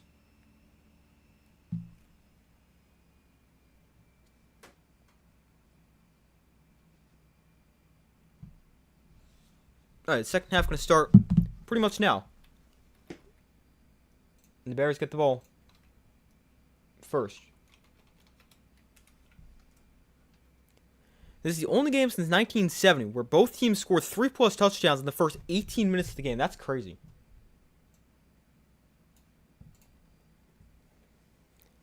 And Caleb Williams averaging 4 seconds per time to throw, which is the longest of his career. But Brock Purdy's getting it out very quick. It's fast this season, 2.9 seconds per pass.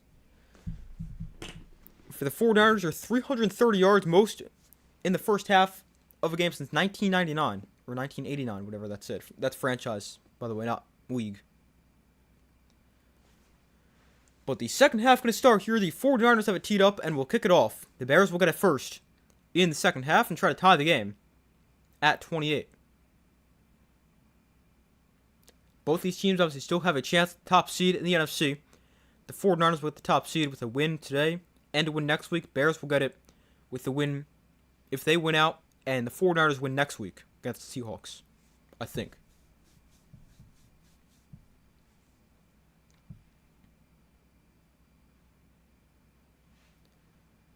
The Bears are 11-4. It's their first winning season since 2018.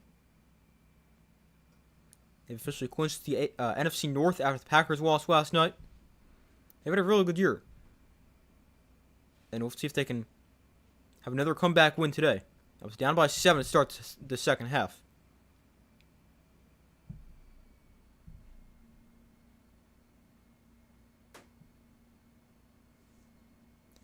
But a 1st and 10 from the 35. Williams going to look to throw. Williams throws underneath. That pass caught by Colston Loveland, and he's knocked it down near the first down marker for a gain of about 10. Sorry, that was actually not Colston Loveland. That was a different tight end. Number 81 right there for the Bears. Not sure who that is, but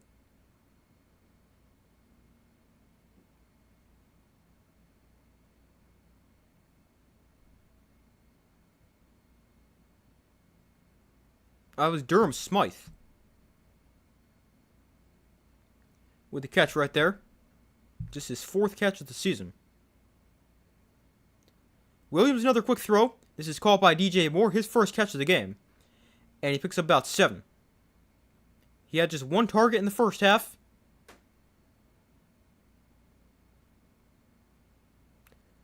But now has his first catch of the game on his 2nd target. And his first one here in the second half.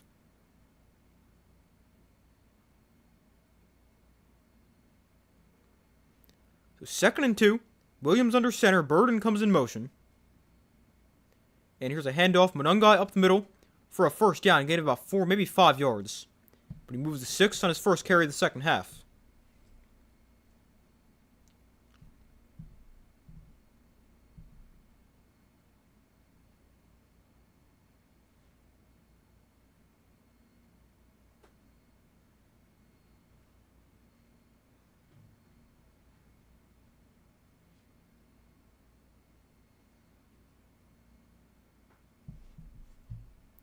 So 1st and 10. Williams under center. Monungai is the back from the 42-yard line. Here's another handoff. Monungai, this time hit in the backfield and dropped for a loss. Monungai was about 2 on the play. And it brings up 2nd and 12.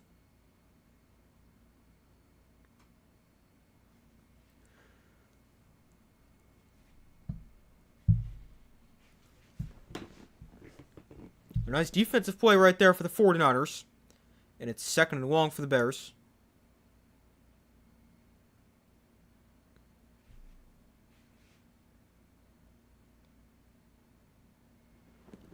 So Williams in shotgun, back to his left. Caleb going to look to throw. Sets up the screen for Burden, who falls down as he makes the catch. And another loss of 2 on the play. And it's now 3rd and 14 as they go backwards on 1st down and 2nd down.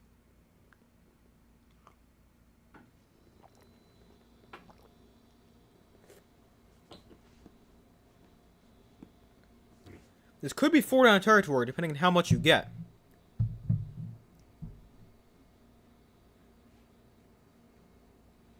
You could also just be trying to get in range for a field goal. A first down will be at the 49ers 32. Right now it's on the 49er 46. Williams going to look to throw. He's got time. Takes a shot downfield. It is called for a first down. Walker made the game-tying touchdown catch last week with the catch right here. And a first down on 3rd and long for the Bears. Janae Walker with the catch.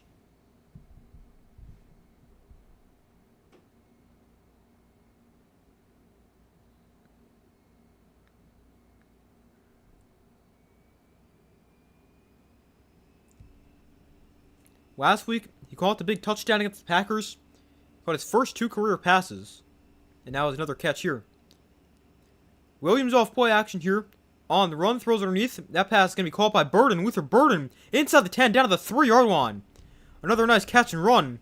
And a first down and goal for the Bears. This offense is really moving the ball. They've already gone 7 plays for 62 yards so far in this drive.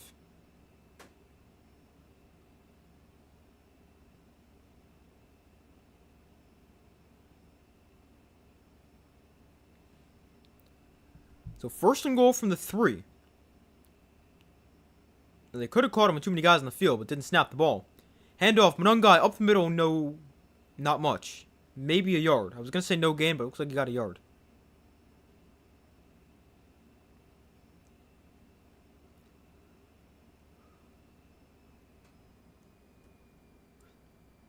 So it's 2nd and goal. 8 plays, 63 yards so far for the Bears. They've taken 4:47 off the clock.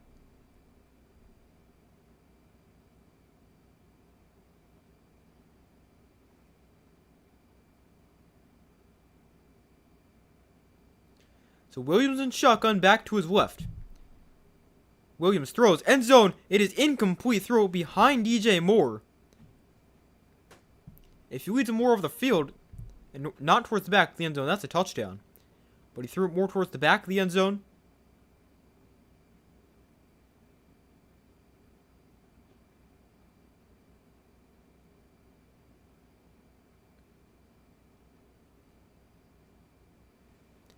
Plays now 3rd and goal.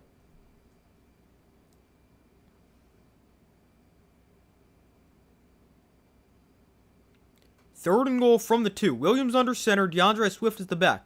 They're going to hand it off. Swift, right side. DeAndre Swift scores. Touchdown Bears. They go right down the field on the first drive of the second half. They tie the game up at 28. A great drive to Bears. 10 plays, 65 yards, 5:09 off the clock. And the scoring continues into the second half. Seen 56 combined points in the first 35 minutes of this game.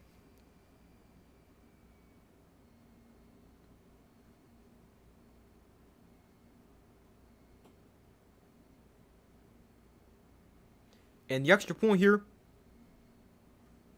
for the Bears is good. So we're tied at 28. Early in the third quarter. The Bears, they go right down the field. Another really good drive. And they tie it up. As DeAndre Swift finds the end zone for his first touchdown of the game.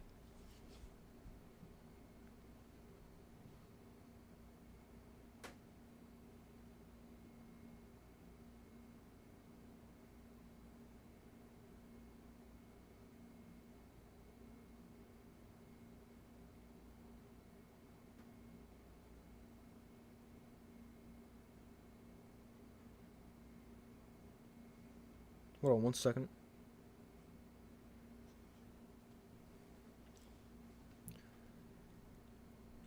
But we wait for them to come back from commercial. The 49ers will get the football for their second possession.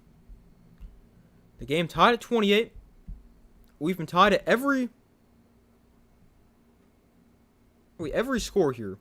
We've been tied at 7, 14, 21, and now tied at 28. 9:51 to go in the third quarter.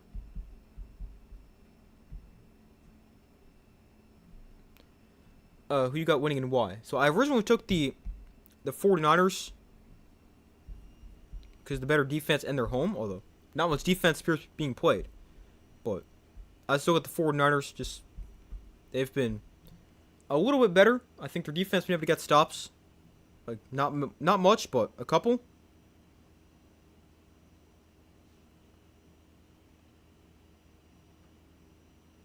So that is the reasoning. I mean, it could be the Bears. They're really good in close games. Would not be shocked at all to see them with a win. Especially if it's another comeback win in a close game. But I did take the 49ers.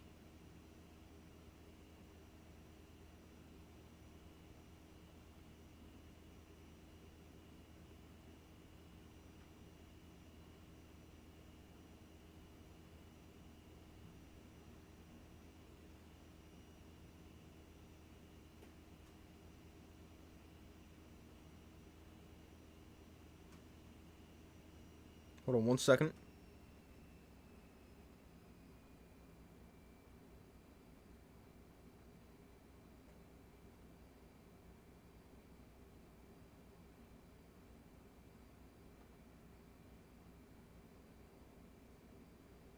One second, just checking something.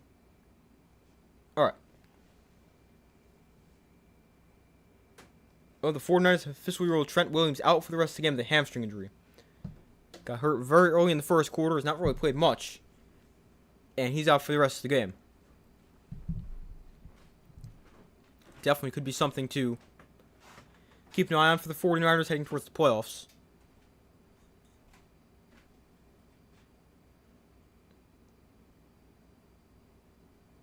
So the kickoff here goes into the end zone, I believe on the fly. And they'll have it at 35. So the 49ers, they get it back. A very high-scoring game so far. And we'll have to see what the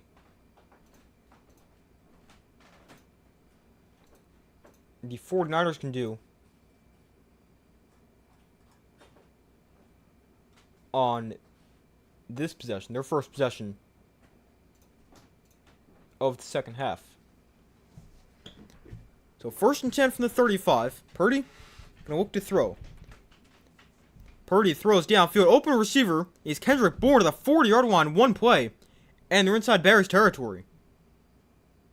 Really nice throw for Brock Purdy. They have to get it over the linebacker, but not too high. A nice throw right there, and a first down in one play. And they're already at the 40. 25 yards right there.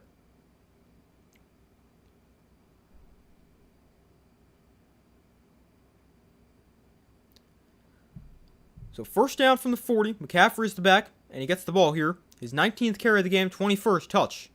And McCaffrey picks up 4, maybe 5.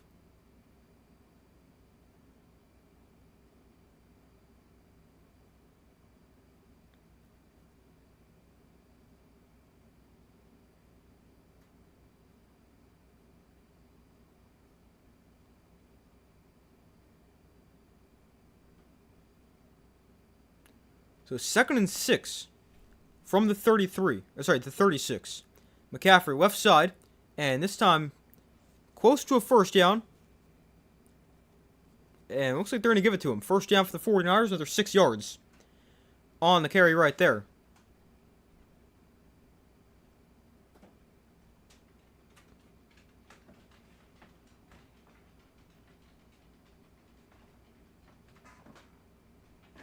We got 8:15 to go in the third quarter. Ball on the 30-yard line. Purdy under center. Robinson is the back. They bring Pearsall across the formation. Purdy can look to throw. Gets pressured. Purdy throws underneath. It is caught by Juszczyk. And he picks up about 8. And brings up 2nd and about 2.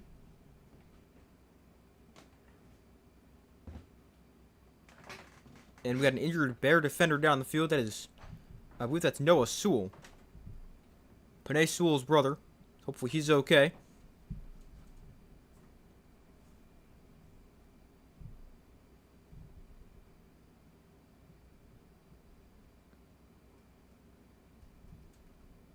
So hopefully he's okay. 7:51 to go in the third quarter. The game tied at 8. At 28.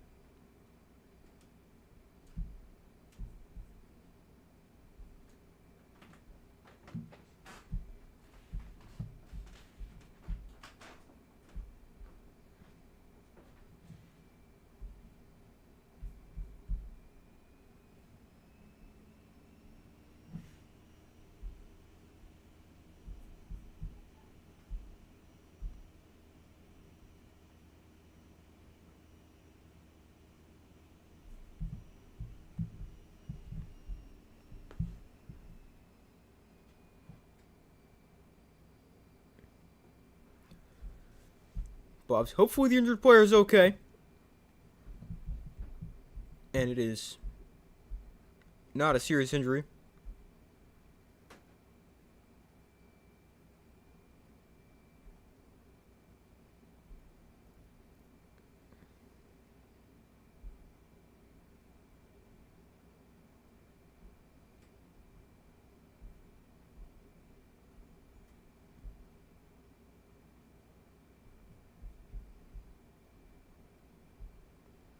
So far, results in the poll, 57% of guys said the 49ers win, 43% have said the Bears. Again, be sure to vote if you have not already done so. I took the 49ers to get the win here. So you guys missed my prediction.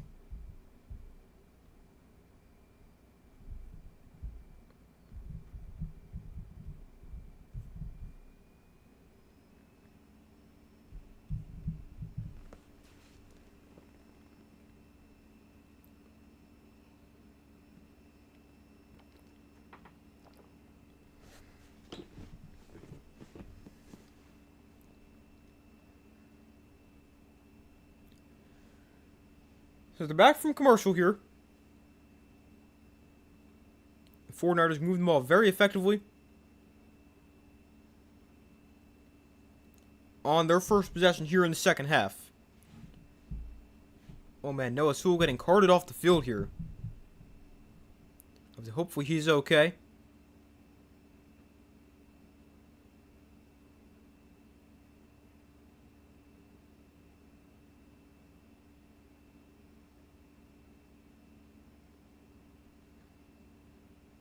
Doesn't look like anything really happens. Non-contact injury right there.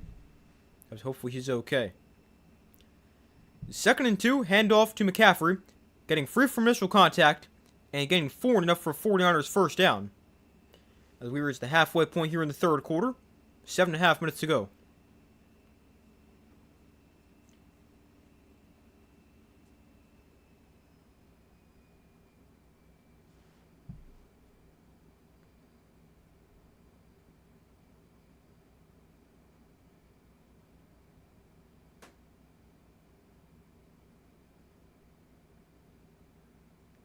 So 1st and 10, 7 minutes to go in the 3rd quarter.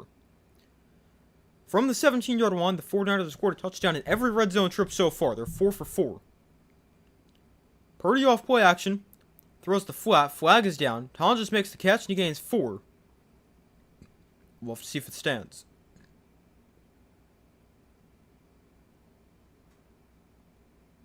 Looks like it'll be a defensive penalty. At least that's the way the ref points initially. It's going to be offsides.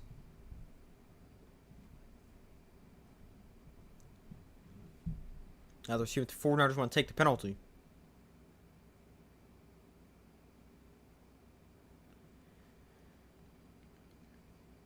So they call offsides against the Bears. And the 49ers will accept the penalty, so make it 1st and 5 as opposed to about 2nd and 5. Yeah, why would you not take that penalty if you're the 49ers? Gives you an extra down to work with and the exact same yards as if you had still completed the play. Purdy, hands off here. McCaffrey up the middle, and not much space.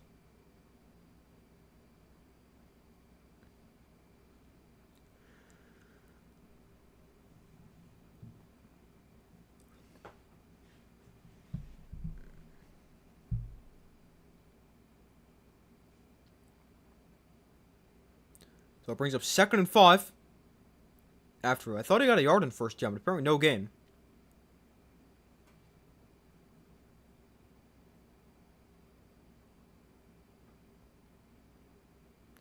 So 2nd and 5. Purdy in shotgun. Brian Robinson goes in motion. Purdy looks to throw. Purdy throws to Robinson in the flat, and Robinson makes the guy miss. And Robinson fighting his way towards the first down marker. He's got there. Great effort there for Brian Robinson. And the 49ers are going to move the sticks. That sets him up 1st and goal.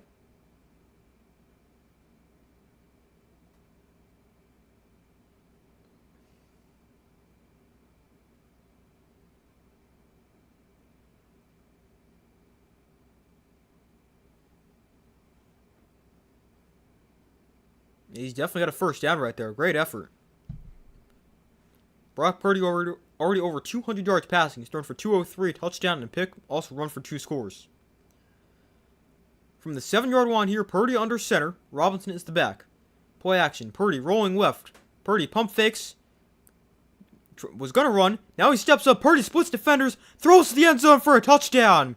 Kyle Juszczyk makes the catch. What a play by Brock Purdy. It's another touchdown. His 4th total touchdown of the game. And the 49ers are back on top. Man, what a game. 8 plays, 65 yards. They take 5 minutes off the clock. What a play right here for Brock Purdy. It looks like he initially wants to hit Juszczyk, but he's covered. So Purdy then wants to run for it. But then they take away the angle. And he's able to split the defenders. Thinks about running for it. Then just flips it to Juszczyk. What a play for Brock Purdy. And the extra point right down the middle.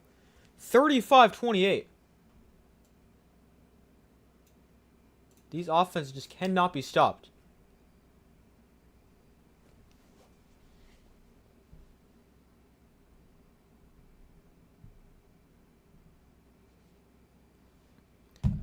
So 35-28, Purdy with his 4th touchdown of the game. And the 49ers now back up by a touchdown.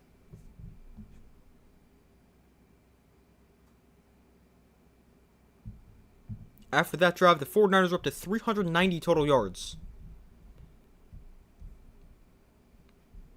They've been pretty good. 49ers now have hit 35. They were at 48 last week.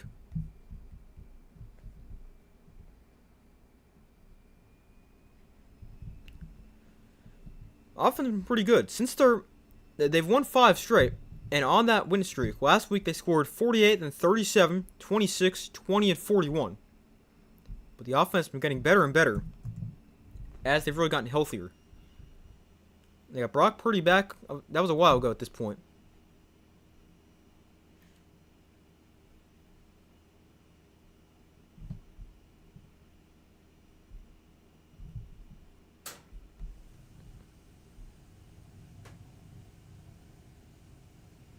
But they got Brock Purdy back a while ago. Then he just got more and more comfortable in the offense.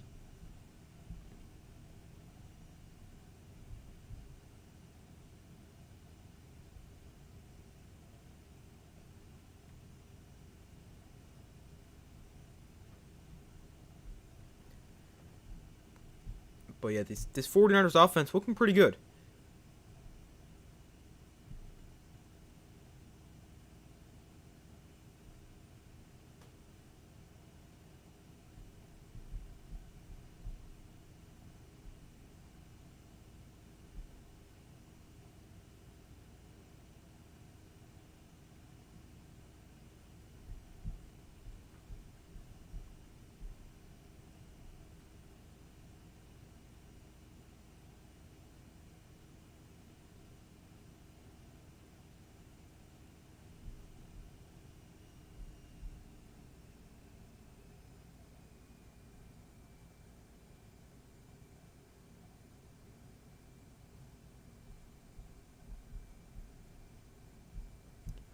But they're back from commercial here. The Bears will now get it back, down by 7.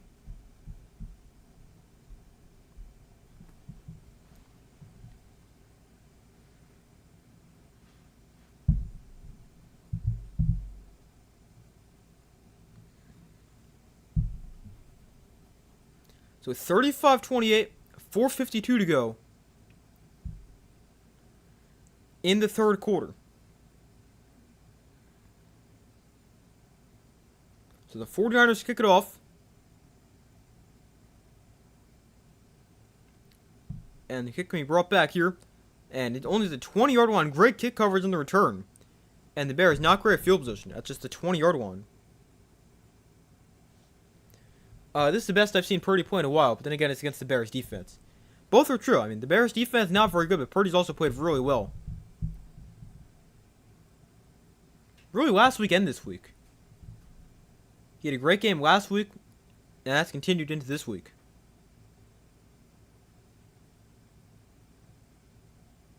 But it's definitely a good sign for the 49ers heading towards the playoffs.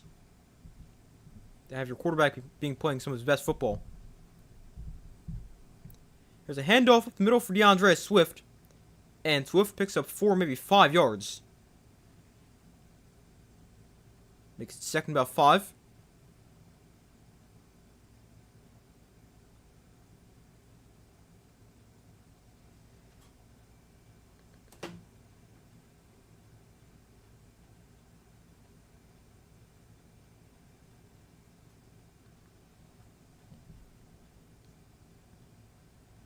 So Williams off play action, gonna look to throw. He throws underneath, caught by DeAndre Swift, and Swift makes the guy miss, and he gains 10, and a Bears first down.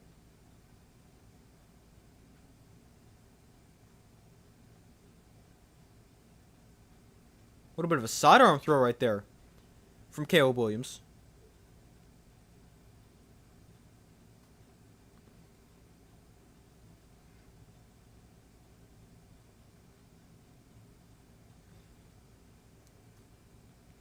So 1st and 10, Williams in shotgun back to his right from the 35.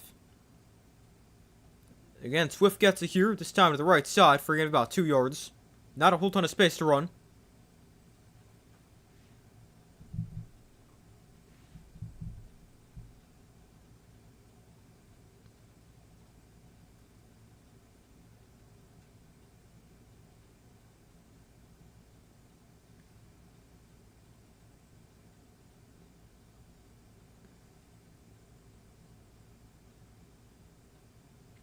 So 2nd and 8. Empty backfield for Caleb Williams. And he throws the outside. Incomplete. DJ Moore was on the ground. There was no flag. And brings up third down. Good to see you as always. Good to see you as well.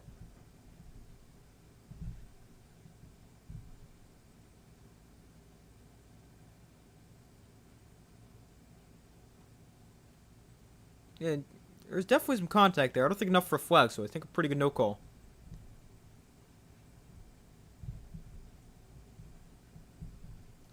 I hope you had a good Christmas, and I hope you got some good football to come, pro and college. I did. Hope you had a good Christmas as well. Yeah, definitely looking forward to some football. I think the playoff games this week should be pretty good. So 3rd and 8, Williams on the run, throws downfield. Oh, what a throw by Caleb Williams. Wow. A flag is down, but if that stands, that is an unreal throw from Caleb Williams. It's an offsides call against the 49ers. So it will stand. What a throw. 27 yards on the catch. Man, this is a really nice throw. He gets pressured very quickly. He's forced to escape the pocket. And on the run, he throws a great pass to Luther Burden. Man, that's a nice play.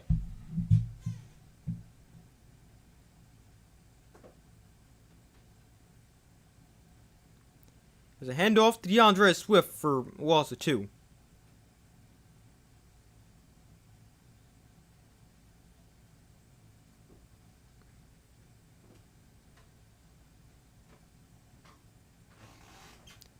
A 2nd and 12. After that one, 2:13 to go in the third quarter.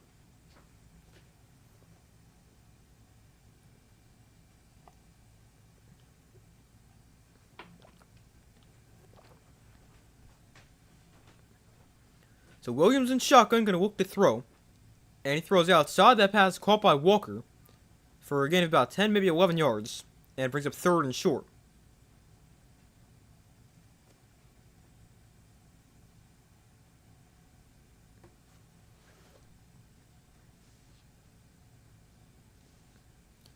So 3rd and 1. Minute 40 to go in the third quarter.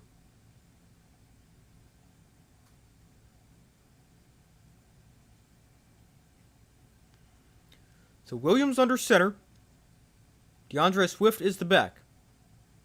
From the 27-yard line, they're going to hand it off. Swift to the left side. And, oh man, he's close. A flag is down on the play. Looks like the spot comes in a little bit short. So if it stands, it'll be 4th and 1, but it's actually going to come back.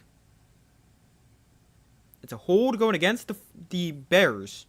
We'll back them up 10. And it brings up 3rd and long after the penalty.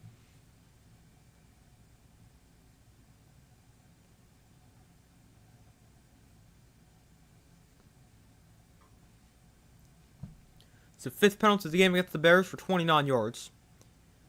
The 49ers have been penalized 2 times for 30 yards.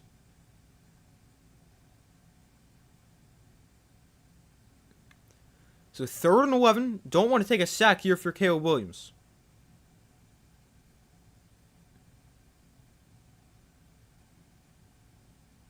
The 49ers bring 4. Williams has time.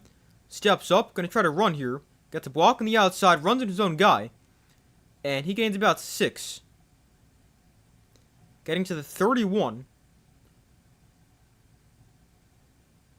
So he's 5 yards short of a first down. A decision right here for the Bears.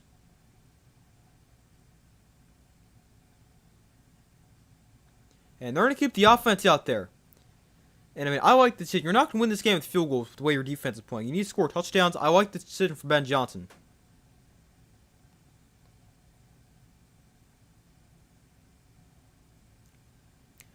4th and 5, play clock winding down.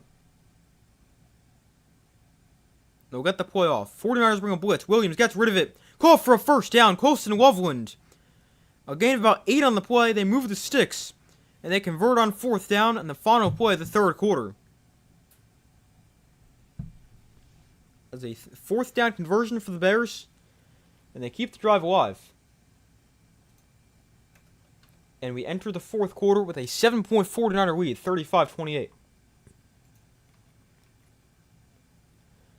And while they're at commercial, I'm going to go get a tissue real quick. I'll be back in like 30 seconds, if that long.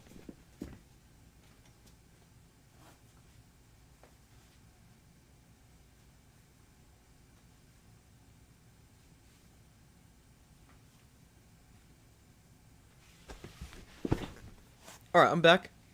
I told you it wouldn't be long. I'm glad they went for it. Yeah, that was the right decision. Because, I mean, with the way your defense is playing, a field goal right there is not going to win you the game. At this point, right now for the Bears, it's probably touchdowns or nothing. I mean, unless you're at like your own 10 and you go up like a 4th and 20. But you got to be pretty aggressive with how the defense is playing right now. Because you're going to need a lot of points.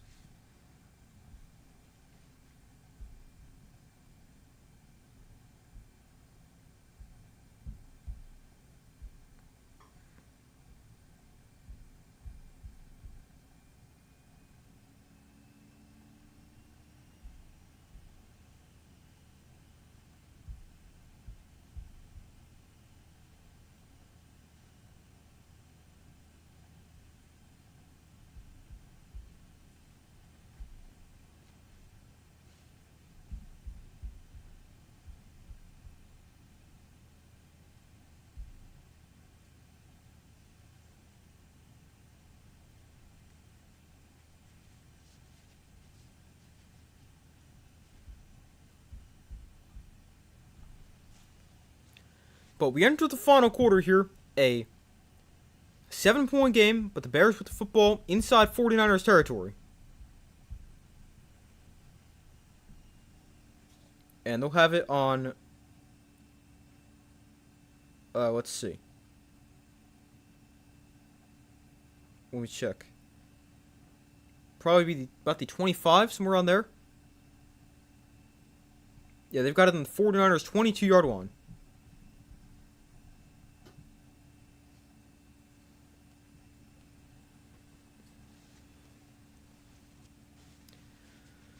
So they're back from commercial here. We start the fourth quarter. A 7-point lead for the 49ers.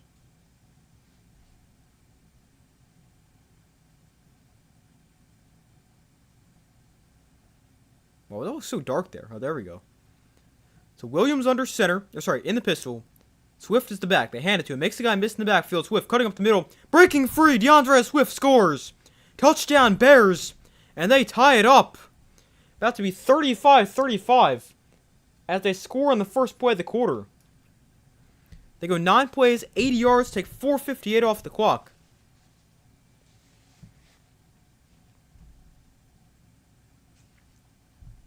DeAndre Swift with his second touchdown of the game. Man, what a game this has been. It's 35-35. There's still an entire fourth quarter to play.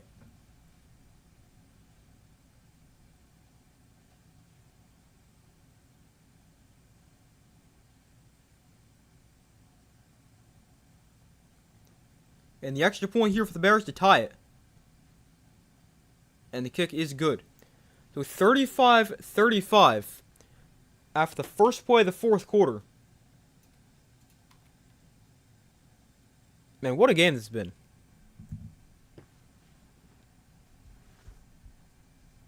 Wonder what the highest scoring game in the NFL this season is in terms of combined points. And we've seen 70 combined right here. Oop, just kicked my tripod. Let's see. The first game that pops into my mind is week 1. Bills-Ravens Sunday night. That game was, I believe, 41-40. So that's 81 points.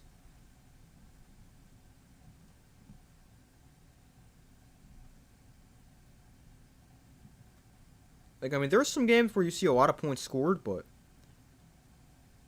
I don't think there's been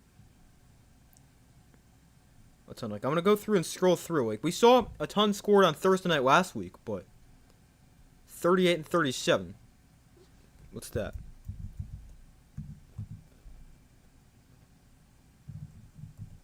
That's 75 combined points.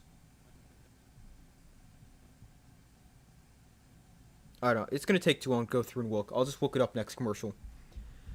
So the kick is returned here by Sky Moore to the 32-yard line. And a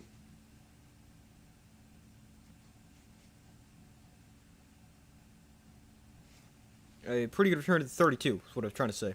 Alright, here's the scenario. The 49ers, they win out, they get the top seed. But if the Bears, if they win out, win tonight and next week, and the 49ers beat the Seahawks next week, after losing tonight that is, then the Bears will get the top seed. So it's still a possibility. The Bears can get that number 1 seed in the NFC, which is kind of crazy considering how good the other teams, 49ers and Seahawks, have been. Even the Rams might be the best team in the conference and might not have the top seed. Here's a throw to Pearsall on first down for gain of about 7.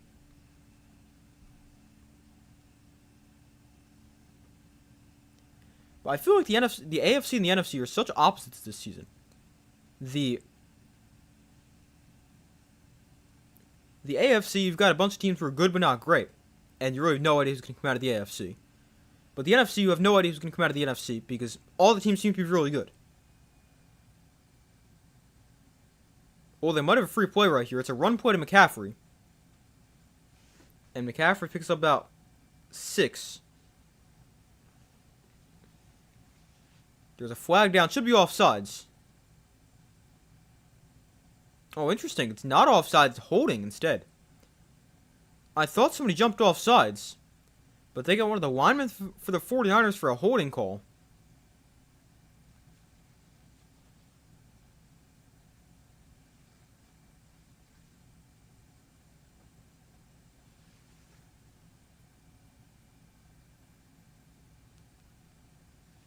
Very interesting.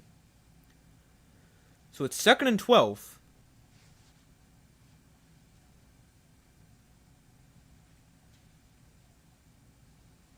Bears show blitz, crowd the line of scrimmage.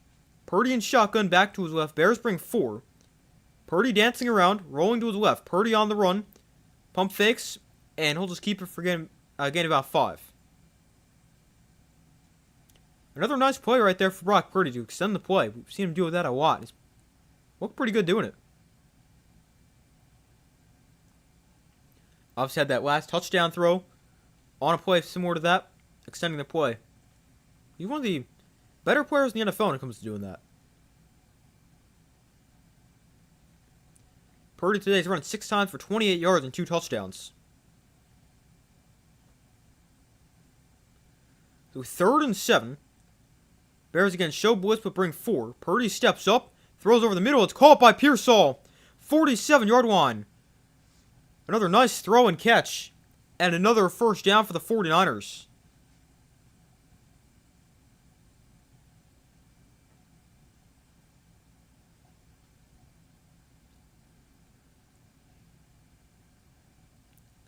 Great job up front giving Purdy time. What they did, they showed blitz again. They actually dropped a bunch of guys into coverage and brought a guy from the secondary. But the offensive line had to pick it up, and Purdy, a nice throw.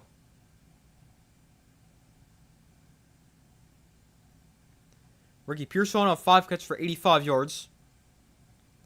So from the 46-yard line, Purdy going to look to throw, and he's going to take a shot deep down the field. Pearsall, the receiver, but he threw it out of bounds.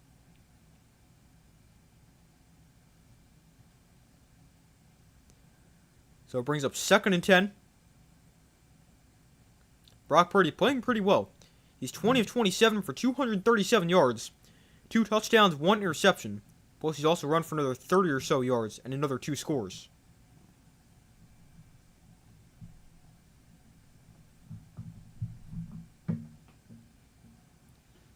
So 2nd and 10.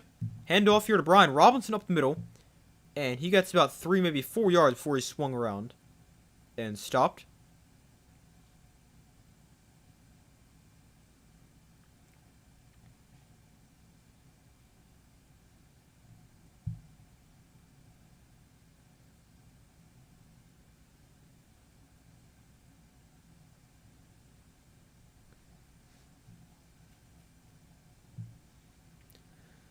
So 3rd and 7 for the 49ers. Probably 4 down territory, as long as they don't take a huge loss right here. Purdy and shotgun back to his right. Bears bring a blitz. Purdy. Pressure. Throws short of the intended receiver Jennings and incomplete. So that brings up 4th and 7. And a decision here for Kyle Shanahan. Because you probably don't want to go for it on 4th and 7.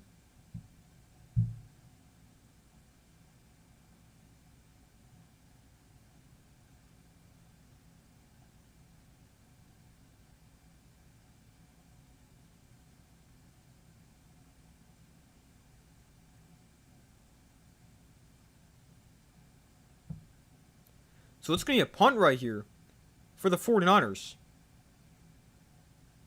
They're going to try to pin the Bears back deep. And they also just said this is the 1,000th career punt for Thomas Morstead. That's a pretty impressive feat right there. But it is at the 10-yard line where it's fair caught. So the Bears get it back. They got an opportunity right here. Their defense, for once, able to get a stop for one of the few times today. And the offense gets it back in a tie game as opposed to being down by a touchdown.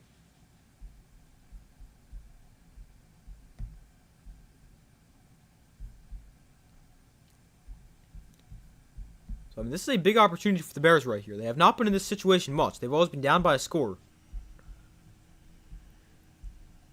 But we're tied at 35, 11:23 to go in the fourth quarter. Like, that is just the second drive of the game. Or technically third drive, never mind. Third drive of the game for the 49ers, where they did not score a touchdown.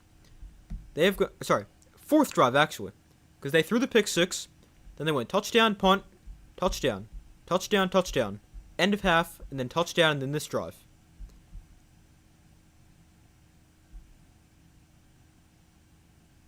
This is a pretty big opportunity for the Bears right here to potentially take the lead, which I believe would be their first of the day. Besides the pick six. It'd be their first lead since it was 7-0. But it would be the first time today the offense has scored points to put them in the lead.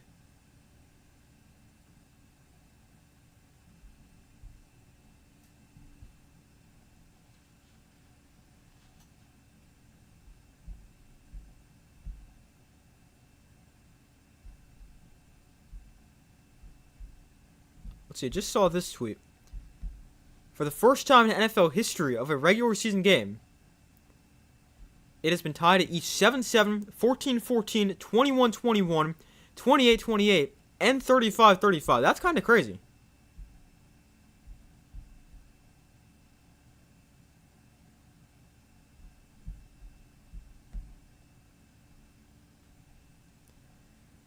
I mean, it does make sense. This has been a crazy game.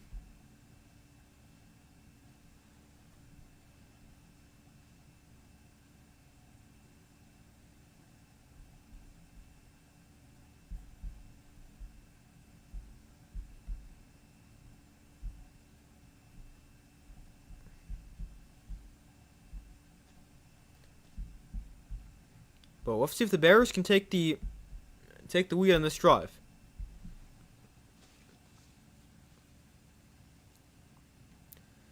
So they start on their own 11-yard line for their next drive. 11:23 to go in the fourth quarter. Williams in shotgun, but guy to his right. And Caleb going to look to throw. Throw to the outside. It's caught by Luther Burden. Got space after the catch, and Burden across the 30 to the 36, maybe the 37-yard line. A huge catch and run right there for Luther Burden, and a big first down for the Bears, and a great start to the drive.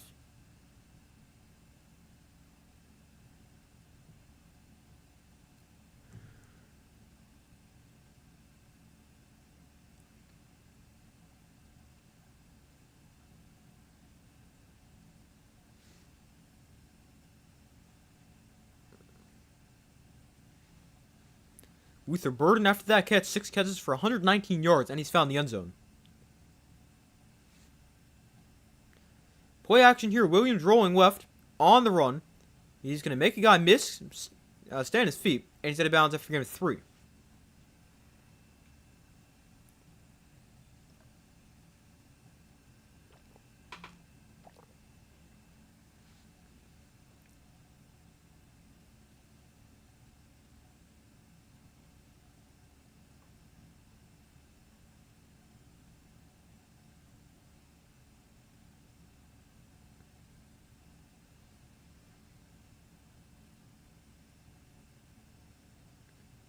So 2nd and 7. There's a handoff, Monungai to the left side. And Kyle Monungai breaks the tackle and gains about 6 yards. About a yard short of a first down. They also just said we're going to find out the schedule for week 18 here. After the end of the game today, we're going to find out the week 18 schedule. I remember seeing that at the end of a stream last year when I did that. I just couldn't remember if that was Sunday night or Monday night. Apparently it's Sunday night when we find out the week 18 schedule and what time certain games are.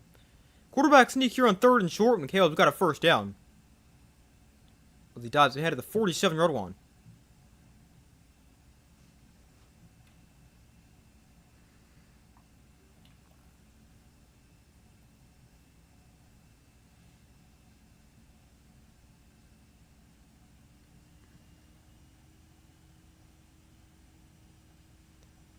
So 1st and 10.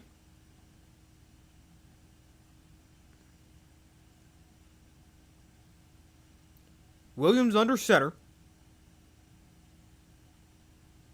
8:42 to go. Williams going to look to throw. And he throws down the sideline. Oh, it's caught by Loveland. What a throw by Caleb Williams. Could not put that any better. And Colston Loveland with a nice catch on the sideline. What a throw by Caleb Williams.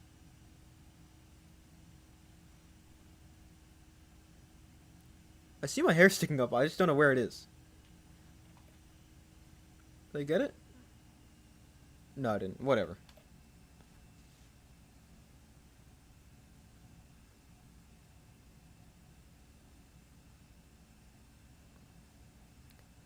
Caleb Williams in this half is 11 of 13 for 173 yards. He's had a really good game. Here's a toss to Monungai to the left side, and we got play blown dead here. Play clock was at 0, and looks like they did not get the play off in time.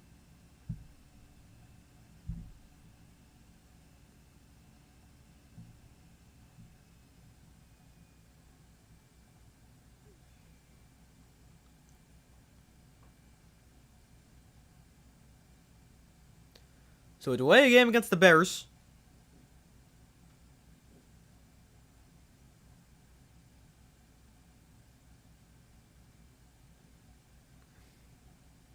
Now 1st and 15.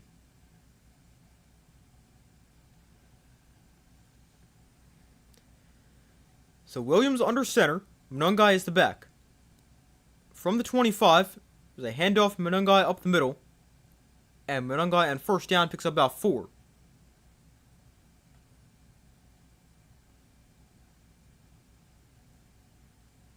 $7:40 to go in the 4th quarter.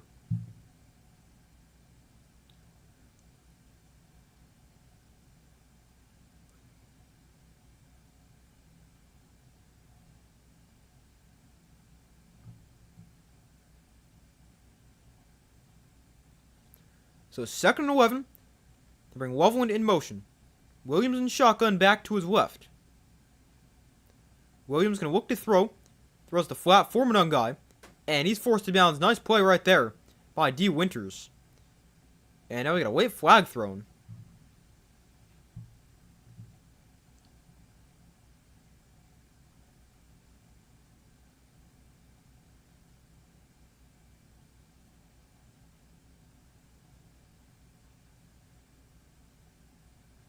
Looks like it's going to be a face mask here. Or they're going to call unnecessary roughness, but it's the same idea. Personal foul, 15 yards, or half the distance in this case, an automatic first down.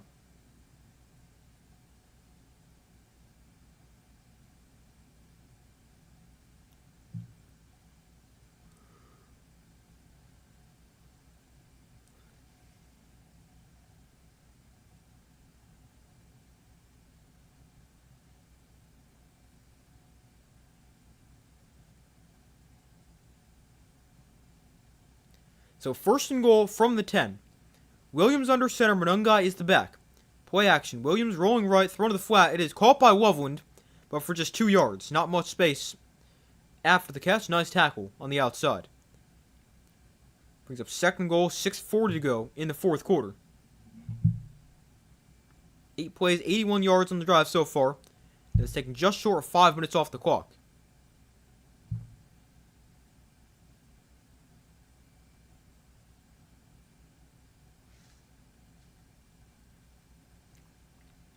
So second goal from the 9. Williams under center.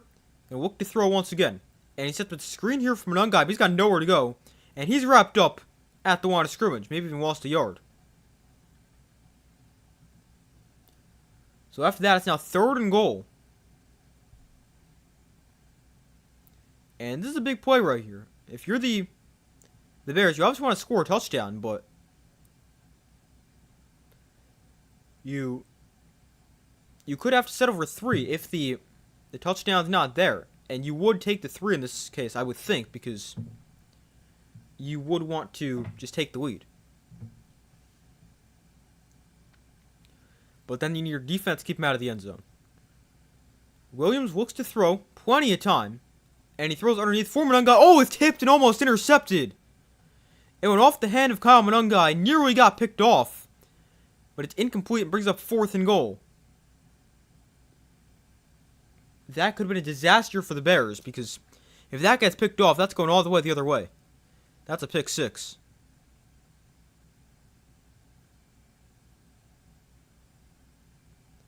It went off the hands of Monungai, and if that was like 2 feet higher, that's a pick 6. But the Bears will bring on the field goal unit. Cairo Santos from 29 yards to put them on top, 38-35. And the kick for Santos is good, right down the middle. 38-35. Bears lead the 49ers. It's their first lead since it was 7-0. And they're up by 3 with 5:22 to go.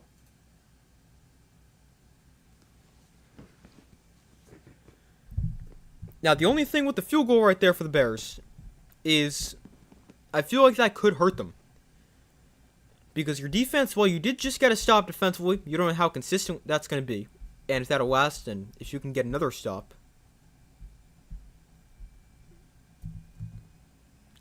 But, I mean, it puts you on top for now, but if you can't get another stop, then you're...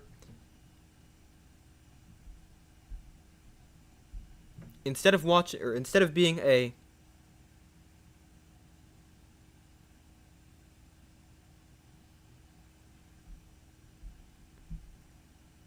Instead of being a tie game, the 49ers would be up by 4, and you can't even get a field goal to tie. You would need another touchdown.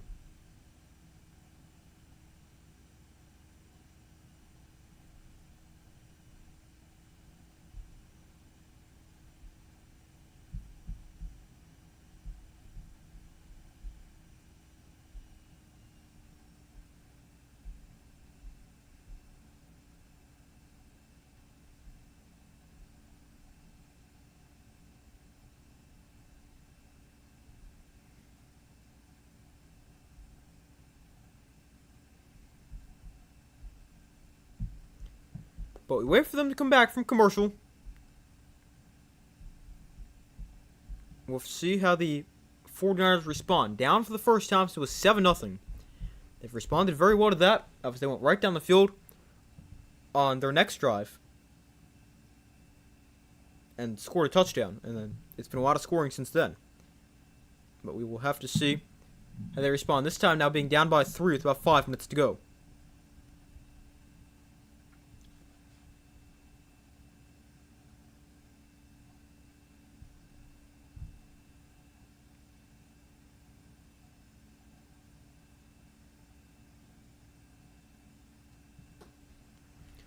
So we got 5:22 to go, a 3-point game.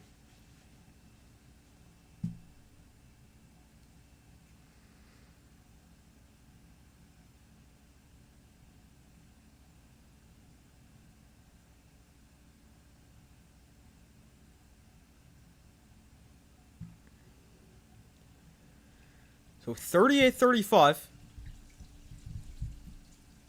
The 49ers will get it back. Still 5:22 to go, so I mean, with the way the offense have been playing today, we could easily see both teams hit 50. Not quite, that's a little bit much, but we could see a ton more points scored in this game.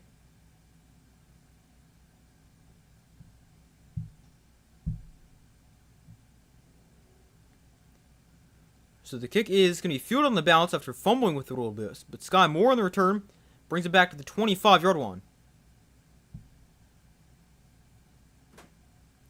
So Purdy in the offense for the 49ers back onto the field.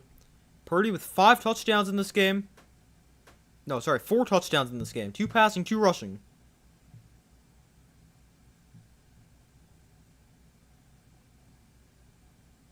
He's played really well.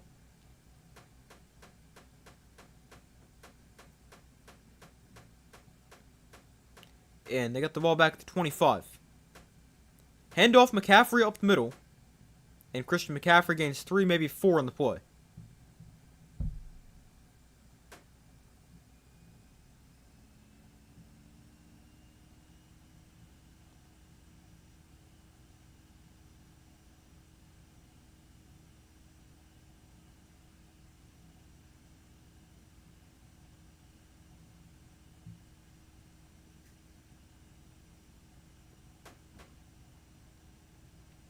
McCaffrey apparently dealing with a tight lower back. So that is something to keep an eye on. He's in the game here. Goes in motion. And Purdy going to look to throw. Purdy steps up, throws underneath, looking for McCaffrey, but it's incomplete. So it brings up 3rd and 6 with 4:32 to go.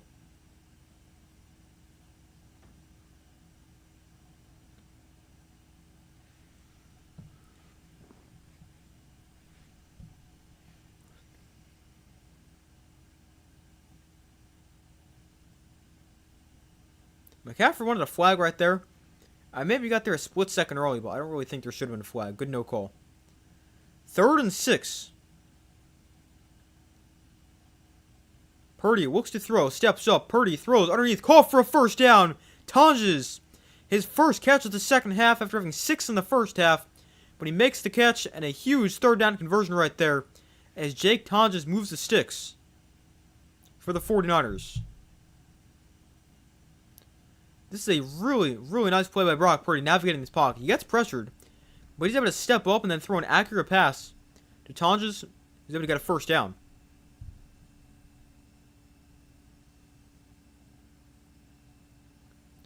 Purdy going to look to throw here. Throws underneath. That pass going to be caught by McCaffrey for a gain of about 3. Make it 2nd and 7.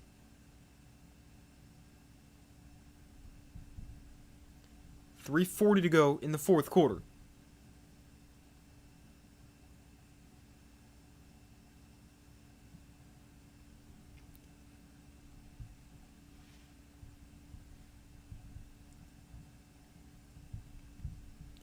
So it's 2nd and 7, 3:25 to go in the 4th quarter. Purdy in shotgun back to his left.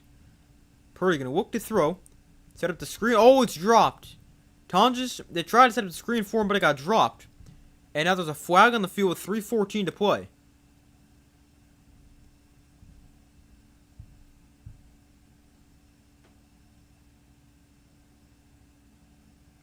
We got an illegal contact penalty going against the Bears. So that gives them 5 yards and automatic first down. Or it's actually hands to face. It's pretty confusing because why is the illegal contact and hands to face the same motion? It's very, very strange. Yeah, that is definitely a penalty.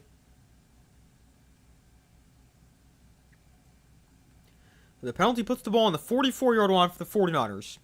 Purdy going to look to throw. Set up the screen for McCaffrey. Makes the play, gets blockers. McCaffrey, a lot of space ahead of him. Cutting back inside, and he's thrown out of bounds at the 39-yard line. A big catch and run for Christian McCaffrey. And a first down for the 49ers with 3:04 to go.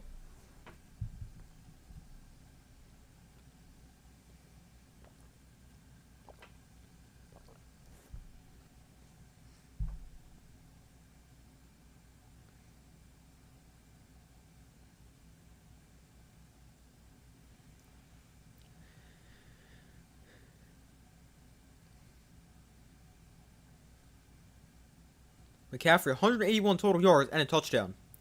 Here they hand off Brian Robinson to the left side. He's got no space and he stopped at the line of scrimmage. Now we're inside 3 minutes to go.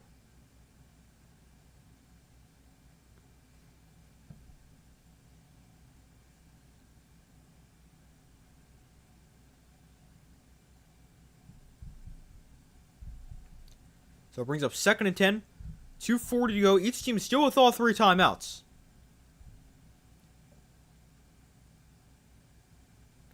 It's been a 6-play, 37-yard drive so far for the 49ers.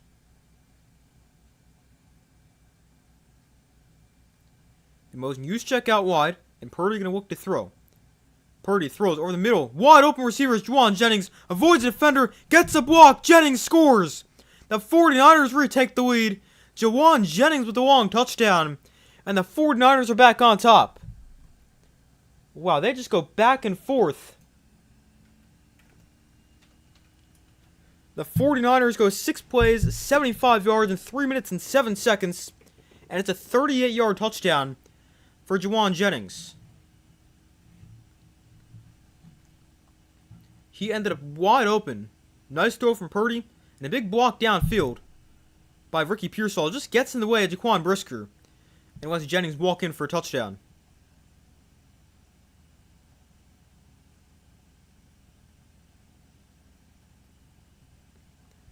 Now this is a big extra point right here. Because it puts you up by 4, making need a touchdown if you're the Bears, as opposed to field goal to tie. And the extra point is good. 42-38. The 49ers lead the Bears. I mean, what a game.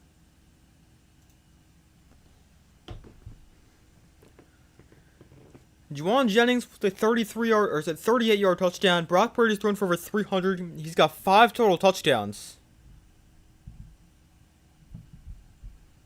And the 49ers now up by 4 with a little over 2 minutes to go. 2:15 to be exact. Man, what a game.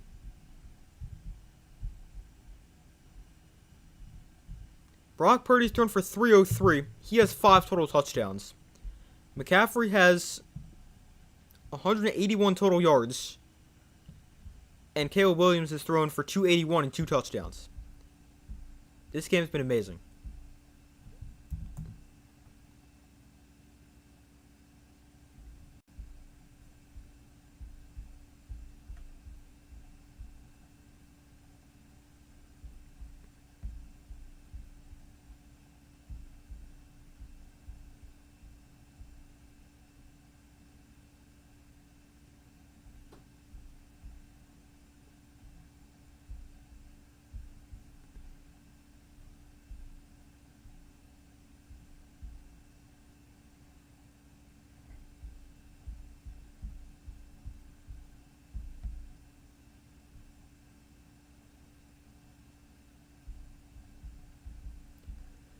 Well, I mean, this is the situation the Bears have been in the entire year. Down late in the 4th quarter, they've always found a way to come back and win. They're very good in one-score games. We saw them come back just last week against the Packers. They do it all the time. Let's see if they can do it again. But, I mean, they're no stranger to this situation.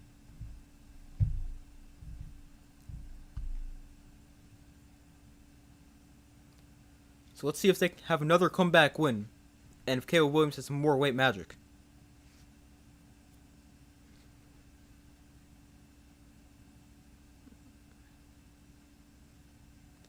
We got 2:15 to go. Each team with all 3 timeouts. There's still plenty of time. I mean, there's still time for the Bears to go score and the 49ers to go score again. And with how quick each team has scored, maybe the Bears get the ball back. I mean, there's still a lot of time left. With all 3 timeouts for both teams, plus the 2-minute warning. Plenty of time. So 42-38.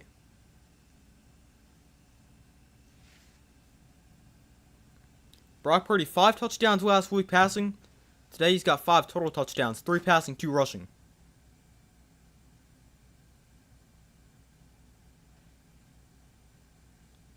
But the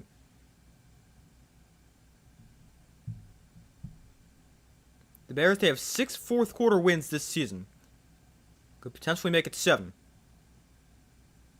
The kick goes to the end zone and is a touchback, so the Bears will come out at the 20 or 35-yard line. So Caleb Williams and the Bears offense back onto the field. Down by 4, 2:15 to work with.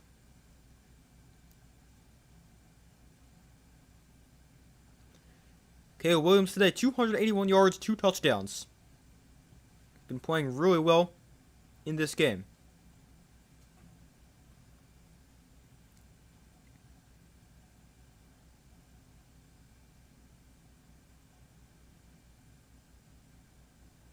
So Williams in shotgun, DeAndre Swift line up to his left. And they're going to start to drive the handoff to Swift to the right side, who gains 4, maybe 5.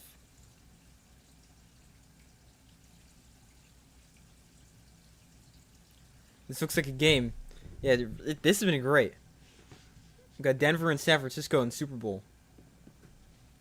If Denver loses, you have Houston winning the AFC, okay? Yeah, I really have no idea. I still think I'm going to go with the Rams, but there's a million different teams that can end up winning the Super Bowl. I like the Broncos a lot. Although, they were not very impressive on Christmas against the Patriots, but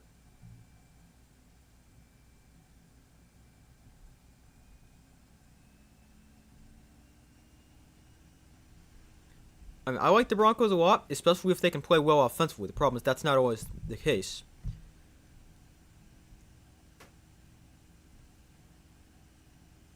Same thing with the Texans. Like their offense isn't always great, and I really worry about the offensive line. They definitely have the defense to get there. I just feel like there's so many holes in every team in the AFC. There's no real complete team. Every team's got their problems, which is why it's hard for me to see a team really coming out of the AFC. Like, obviously, somebody's got to come out of the AFC and play in the Super Bowl, but I just don't know who it's going to be. You knew this game was going to be good and missed it all. Oh, man, that stinks. Definitely go back and watch the highlights. This has been a great game.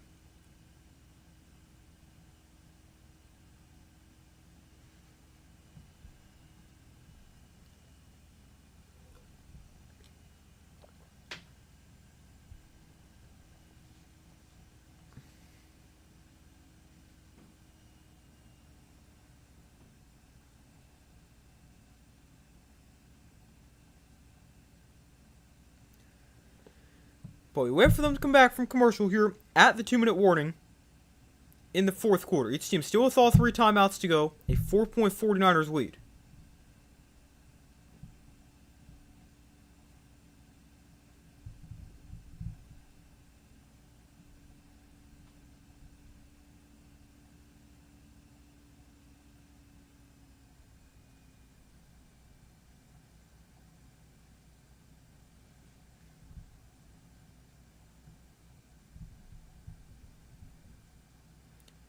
So 2nd and 5 here for the Bears. Each team with all 3 timeouts. 49ers lead 42-38. The Bears looking for their 7th fourth quarter comeback win. They have 6 wins when trailing in the final 2 minutes of the fourth quarter of the season.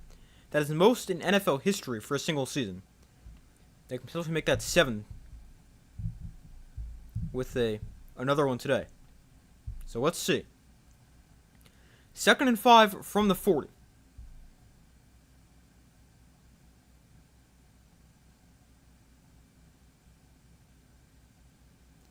Williams going to look to throw because the 4-man rush has time and throws incomplete. Looking for DeAndre Swift in the flat, but it's incomplete. There is a flag down though.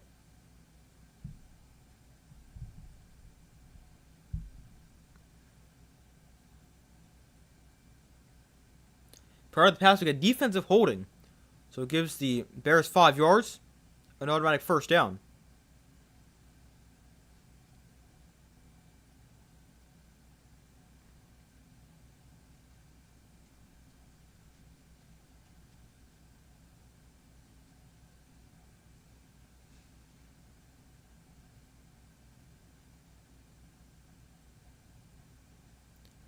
So 1st and 10. After the holding call. Now from the 45-yard line, Williams in shotgun back to his right. The holding call also stopped the clock with a minute 55 to go. Williams has it tipped at the line and it's incomplete. Got knocked down at the line of scrimmage. 95, Collins got a hand on it.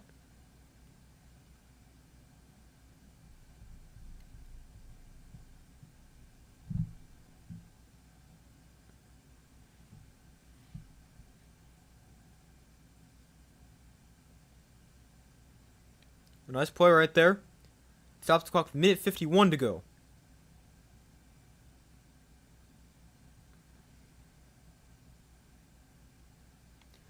So Williams in shotgun back to his left. A look to throw. Williams throws underneath for DeAndre Swift, who makes the catch and is dragged down after a gain of about 6. Clock is running. 1:40 to go. 3rd and 4 here for the Bears.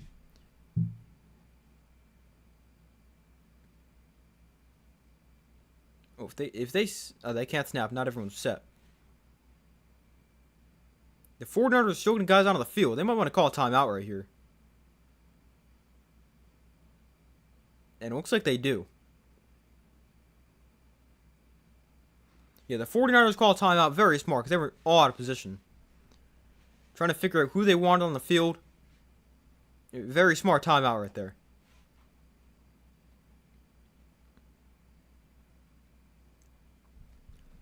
So it's the first timeout's been by either side in the second half.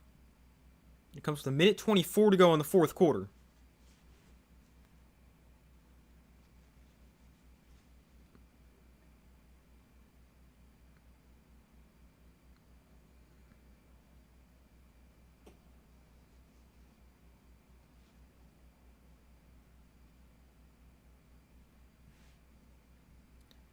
So it's a 3rd and 4 here for the Bears. Minute 24 to go.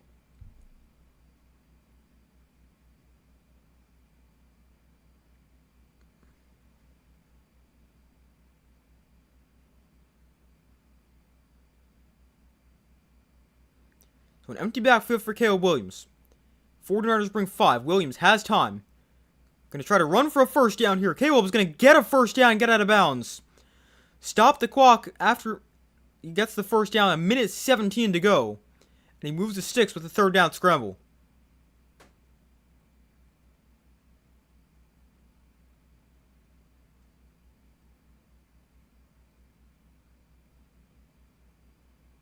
A nice run right there. So it's 1st and 10, minute 17 to go.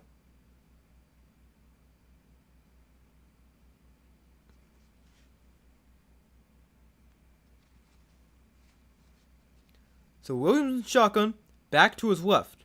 DJ Moore goes across the formation. And here's a throw to the flat. Oh, it's dropped by Loveland. Colston Loveland had his hands on it, but took his eye off the ball first. And he drops it. Makes it 2nd and 10.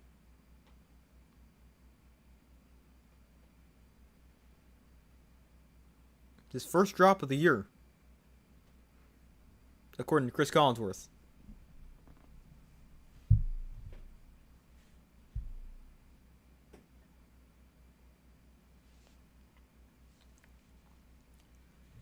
So 2nd and 10 from the 45, the 49er 45.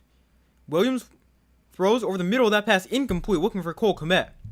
And it brings up 3rd and 10 with 1:09 to go.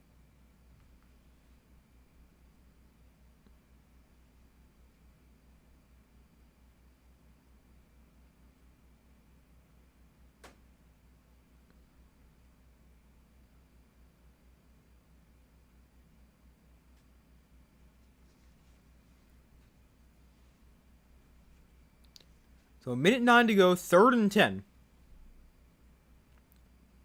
Caleb in shotgun back to his left. They bring Burden across the formation. 49ers bring 4. Throw to the outside is caught by Burden. Oh, what a move after the catch. Luther Burden, a nice move to the 31-yard line. 1 minute to go.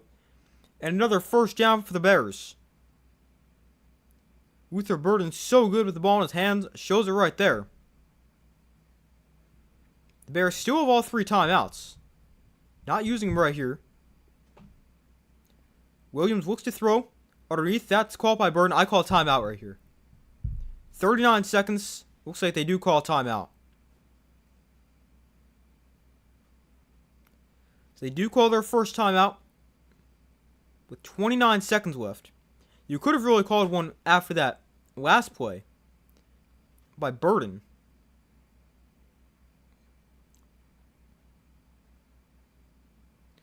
Because you'd still have probably an extra 30 seconds on the clock. Obviously, you'd have to take into account the time that came off during the play, but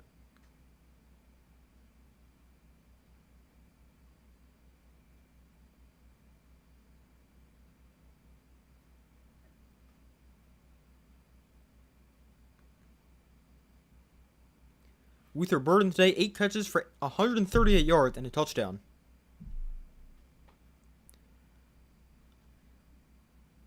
So there must have been 39 seconds to clock before, not 29. But 40 seconds to go.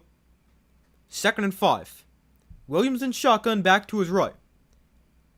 49ers bring a blitz. Williams gets pressure, rolling right. Throwing incomplete. Bounce it to Devin Duvernay. And it's 3rd and 5. 49ers brought pressure. They don't blitz much. But they brought it right there.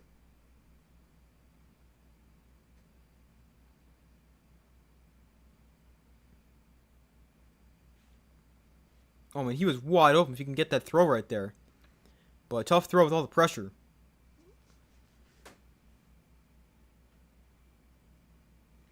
So 3rd and 5. DJ Moore not on the field for this 3rd down play. 36 seconds to go. 49ers again show blitz. This time they'll bring 5. Williams gets rid of it to the outside. Oh, it's dropped by Burden. Luther Burden had caught all of his targets today before that one. And it's 4th and 5. That was a tougher catch, but the play should have been made.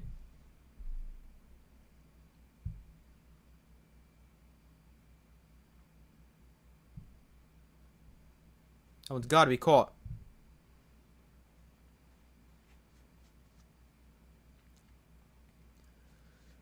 So it's 4th and 5. From the 26-yard line, got to have it for the Bears. And prior to this 4th down play, they're going to call their 2nd timeout with 33 seconds left.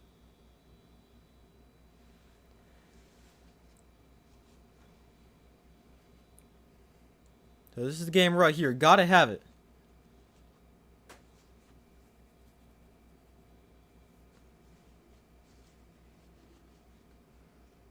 (42-38). 49ers lead. 33 seconds left. The 4th and 5 for the Bears.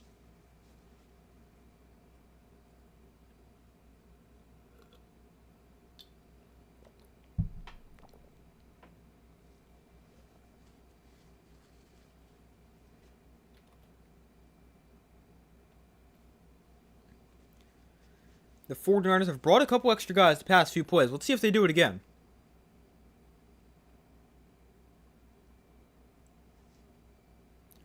So it's 4th down and 5. Williams in shotgun back to his right. 49ers show blitz. Receiver goes across the formation. 49ers bring 4. Williams has time. Throws. Call for a 1st down. Wide open. Colston Loveland down to the 13-yard line.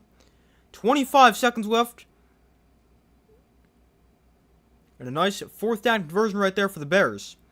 And here they call their 3rd and final timeout. 25 seconds left.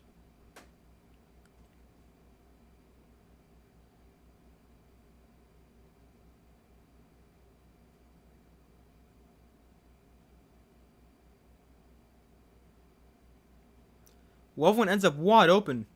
And a nice throw right there for Caleb Williams. An easy conversion on 4th down.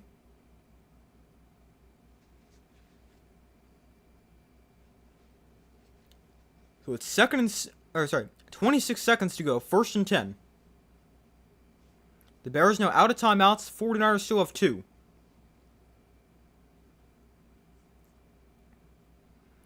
A touchdown only makes it a 3-point game. So if the 49ers do get the ball back with any time, they're only going to need a field goal to tie. So Williams will look to throw. Caleb gets pressured, rolling right, and he just threw it away. Loveland in the area to avoid grounding. Brings up 2nd and 10, 21 seconds to go.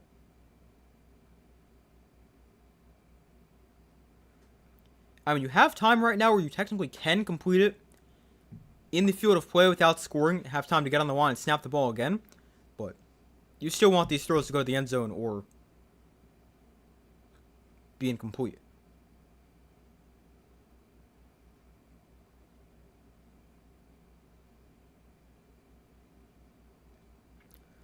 So 2nd and 10, 21 seconds left. From the 13-yard line, Williams throws underneath, caught by Loveland. Hook and ladder is caught, or lateral to Swift, who gets the first down. DeAndre Swift moves the sticks, and now they got to get in the ball fast. 8 seconds, 7 seconds. They're going to be able to spike it here with 4 seconds. So that is going to be, this is going to be the final play right here. They go with the hook and ladder. It probably doesn't work the way they wanted it to, because ideally they would have scored right there. But now here is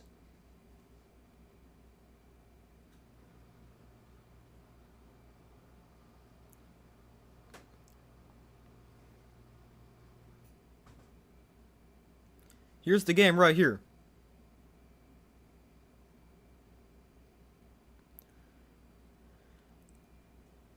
Wonder if the 49ers going to call a timeout. They don't. Williams looks to throw. Pressured, rolling around, escaping a sack, rolling left, looking, still looking, backpedaling, throwing to the end zone. It's incomplete, and the 49ers hold on for the win. Well, what a game. 42-38 is the final score. The 49ers defense gets a stop. And next week, it's 49ers and Seahawks for the top seed in the NFC.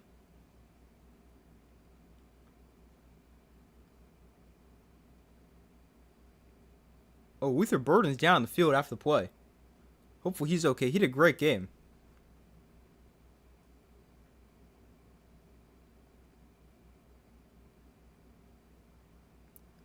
But man, what a game. 42-38.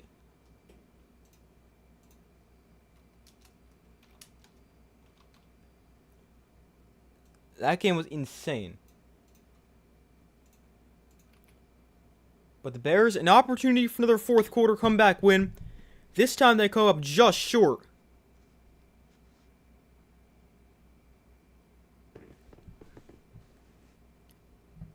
And Luther Burden is still down in the end zone. Hopefully he's okay for the Bears. He had a great game. And everyone seemed to get hurt.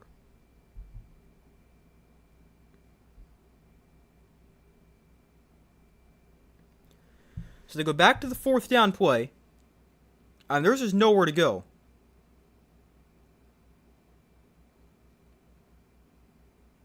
Yeah, everything's covered.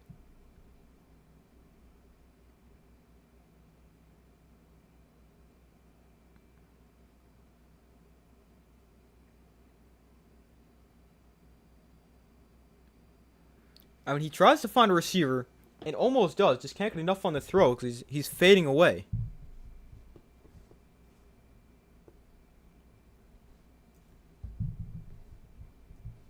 Good call. Thank you. Appreciate that. But who would have thought? In a game full of offense, it's the defense that makes a huge stop to win the game. How about that?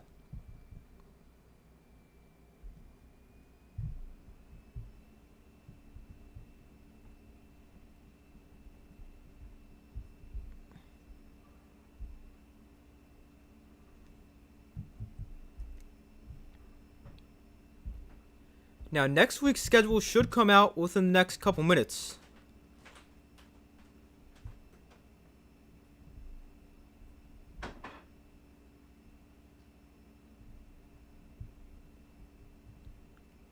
So I'm definitely interested to see that. And the interesting thing, if the 49ers win next week, they will not have to leave home again this season. So they'll get home field in the playoffs, and they also get the Super Bowl is in San Francisco. So if they win next week, they're at home for the rest of the year. All the way through the Super Bowl. and they'd be the third team in NFL history to play the Super Bowl in their home stadium. The first two have actually won the Super Bowl, Rams and Buccaneers, back in 2021, I think, and 2023 maybe, or 2020 and 2022, something like that. But next week, I'm pretty sure we've got a couple games on Saturday. We've got a bunch of games on Sunday. Actually, it's just Saturday, Sunday next week, I'm pretty sure. I will be streaming the Saturday night game and the Sunday night game, assuming they're good games. Or Sunday night I'll stream no matter what. Assuming Saturday's a good game, which you would expect it to be.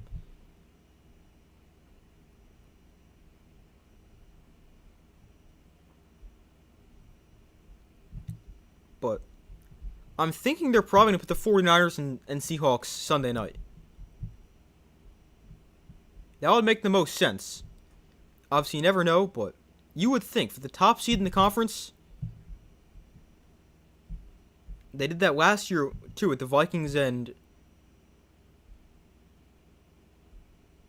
Lions for the division and top seed. I'd like to see them do the same type of thing. And maybe Saturday night they can put the Steelers and Ravens.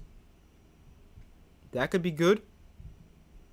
And then you can put like Chargers, Broncos at 425. You can put the Lions, Bears at 425.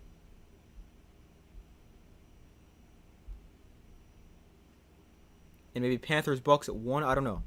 Or maybe that's the other Saturday game.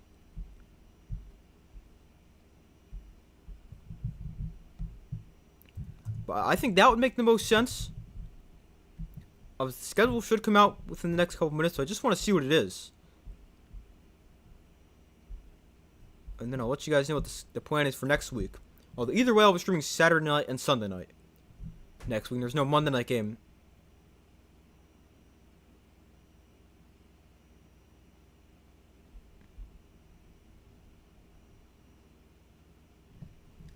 Oh, there's no Monday night game next week. Tomorrow's the last Monday Night Football game of the regular season. Obviously, there is a Monday Night Football in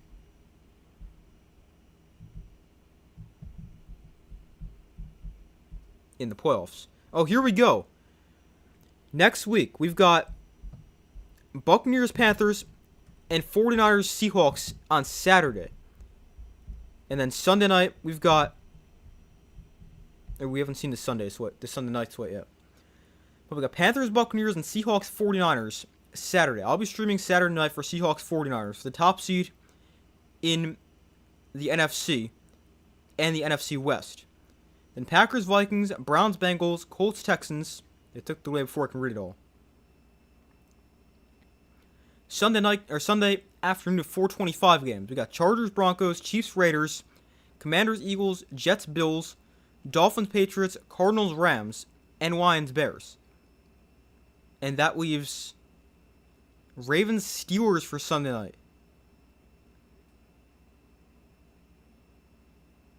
Oh, okay. I would have liked to see... I mean, that was going to be a primetime game either way. So, Ravens and Steelers Sunday night. I would have preferred the Seahawks and 49ers to be Sunday night, although it doesn't really matter.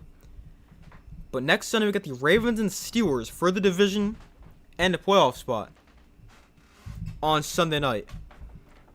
So next week, we're streaming Saturday at 8 for the 49ers and Seahawks, and Sunday at 8:15 for Ravens Steelers.